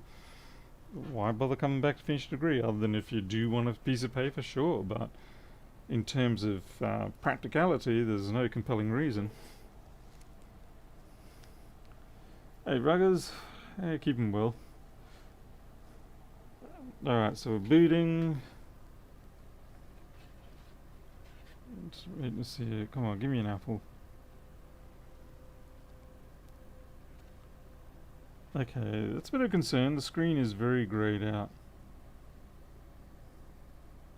I think it's coming out of hibernation.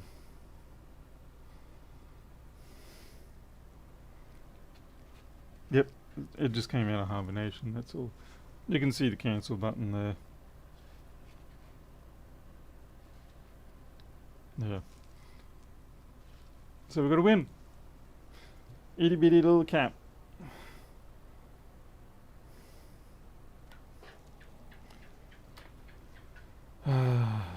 But we still have to. Technically, the machine will run without it, but we really still should put that crack cap back on, or a replacement for it.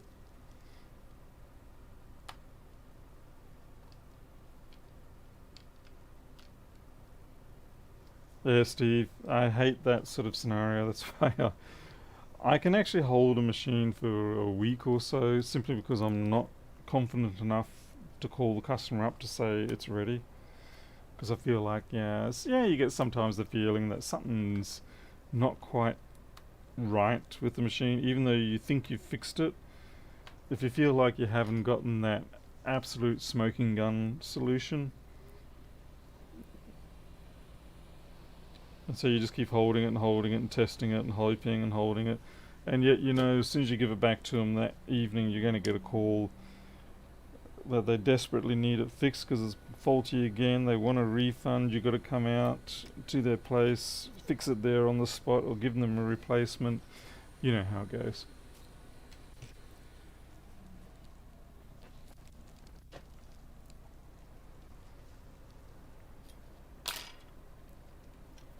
Okay. Alright, so this one here, the problem with our account is that we can't really hot air it back on. Or maybe we can. I swear there was another cracked there. I see there's that one there's cracked too. There's this crack here.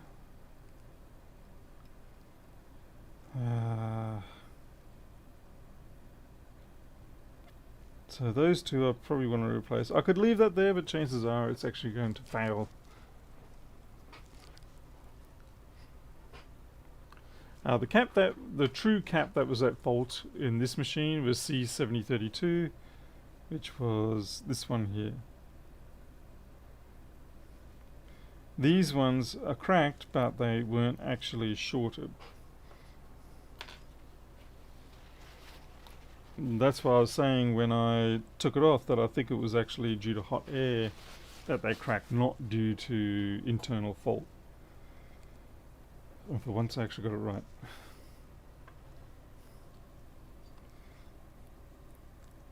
So the problem is going to be to get that off and put a new one in there without cracking anymore.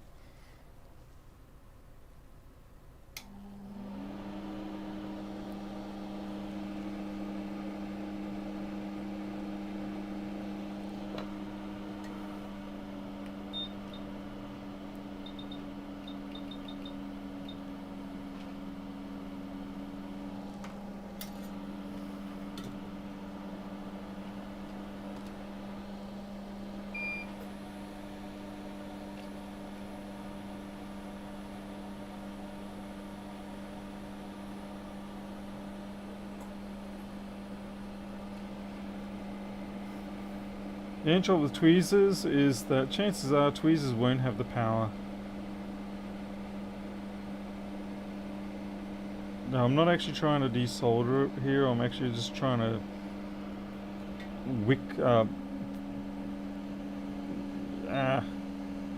just trying to poison the lead-free solder. There we go. So I'm running at a lower temperature than normal, but hopefully enough that it will, with the leaded solder, lift them up without cracking them. And you can hear them when they crack. Even I can.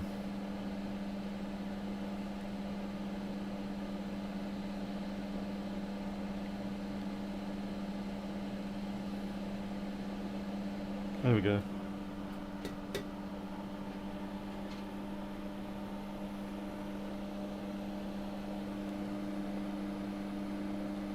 No, that's got a scratch on it. That one's not cracked, it's just scratched. Unfortunately, the video feed doesn't convey that very well. What's directly on the other side of the board? A great big fat coil. This sort of stuff. And a couple of chips. So I wouldn't want to try and do a underside heat. We actually might be able to just hot air these back on.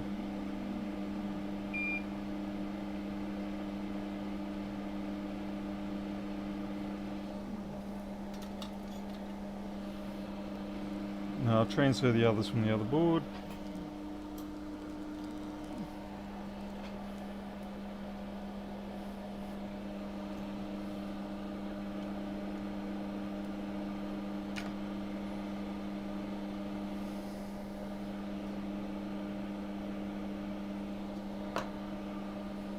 I'll do the same on this.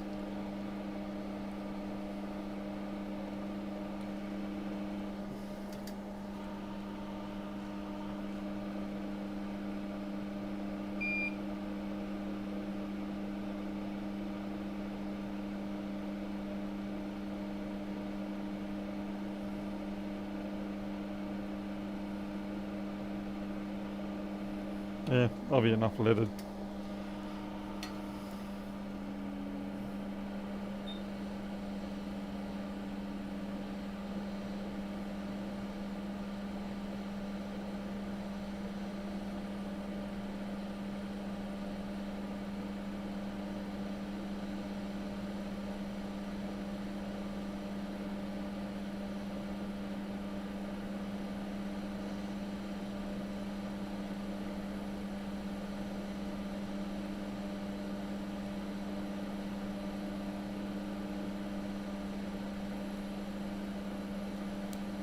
bugger. No, that one died.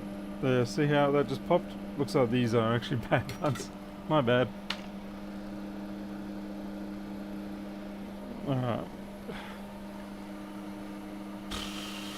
Okay, so what value are these caps?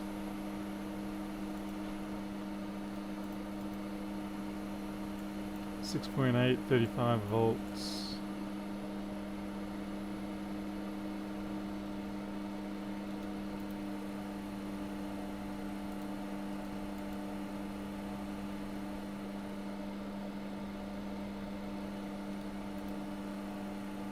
Okay, they're all 6.8, 35 volts. See if I've got anything that can replace those.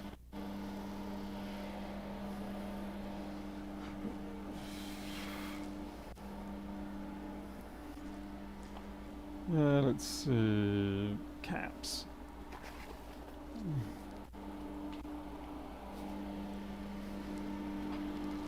Oh.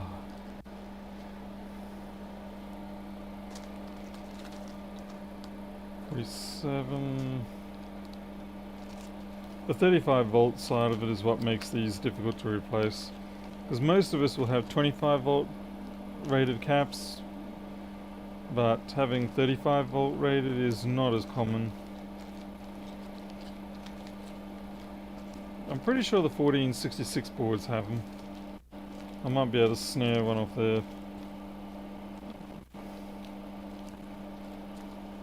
Yeah, because most of the stuff I have, I got up to 25 volts. 35 volts is a bit of an odd spot in my collection.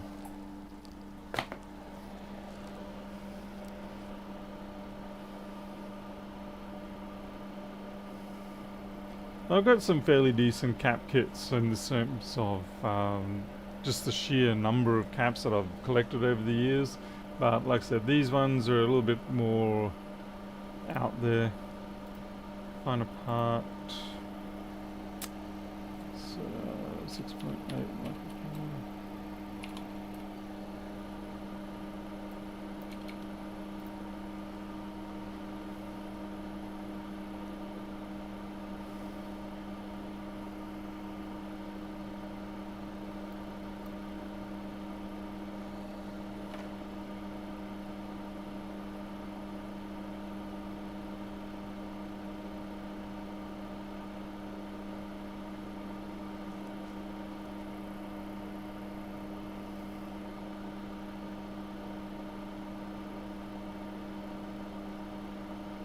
Geez, they're everywhere. They're everywhere on all the new boards.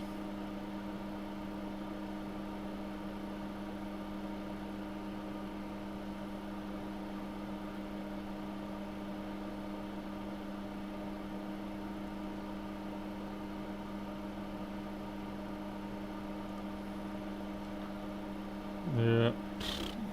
Alright. Let's see then.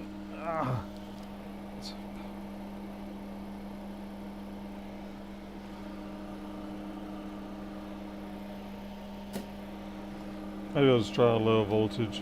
I mean a lower temperature. Lower and slower. 875.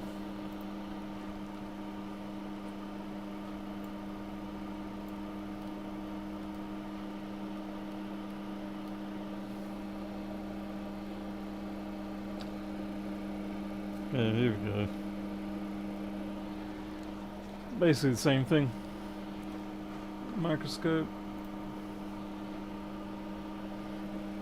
Okay, lower and slower.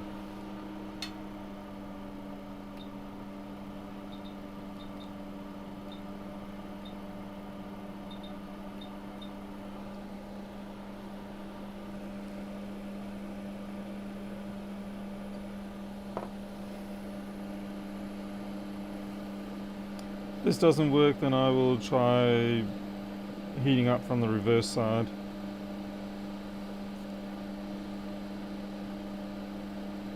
I'm hoping I can just like grab these two here.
Naturally this one takes longer.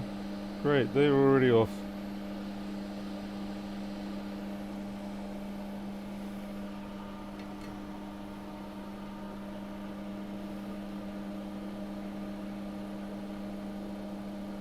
Okay, well we've got 3.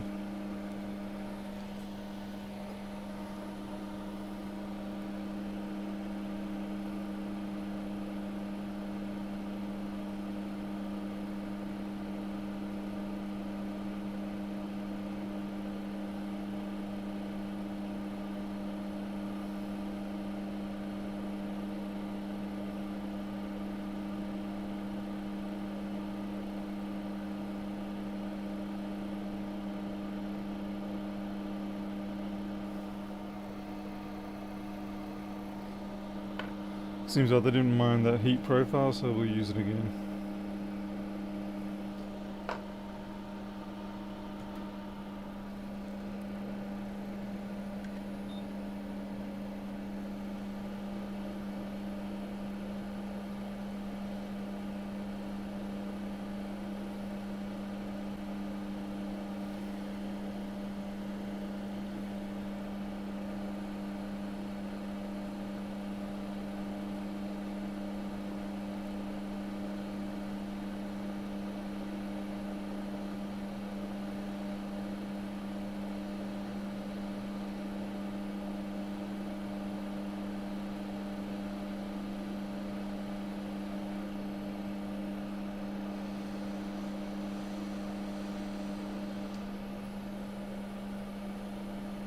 Okay, no cracks.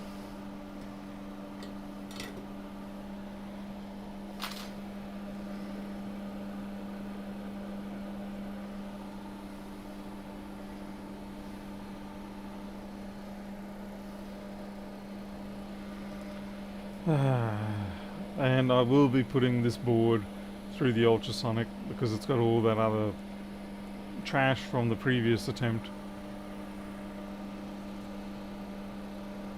And that's it. Done. Okay, I need to put in the information for that job. So, what was that? Pardon me.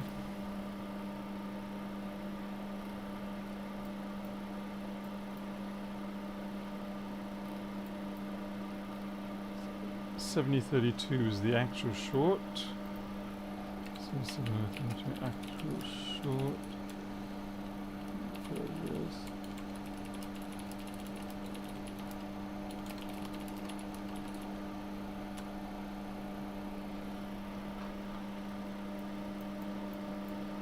It's 27 and 26 have been replaced.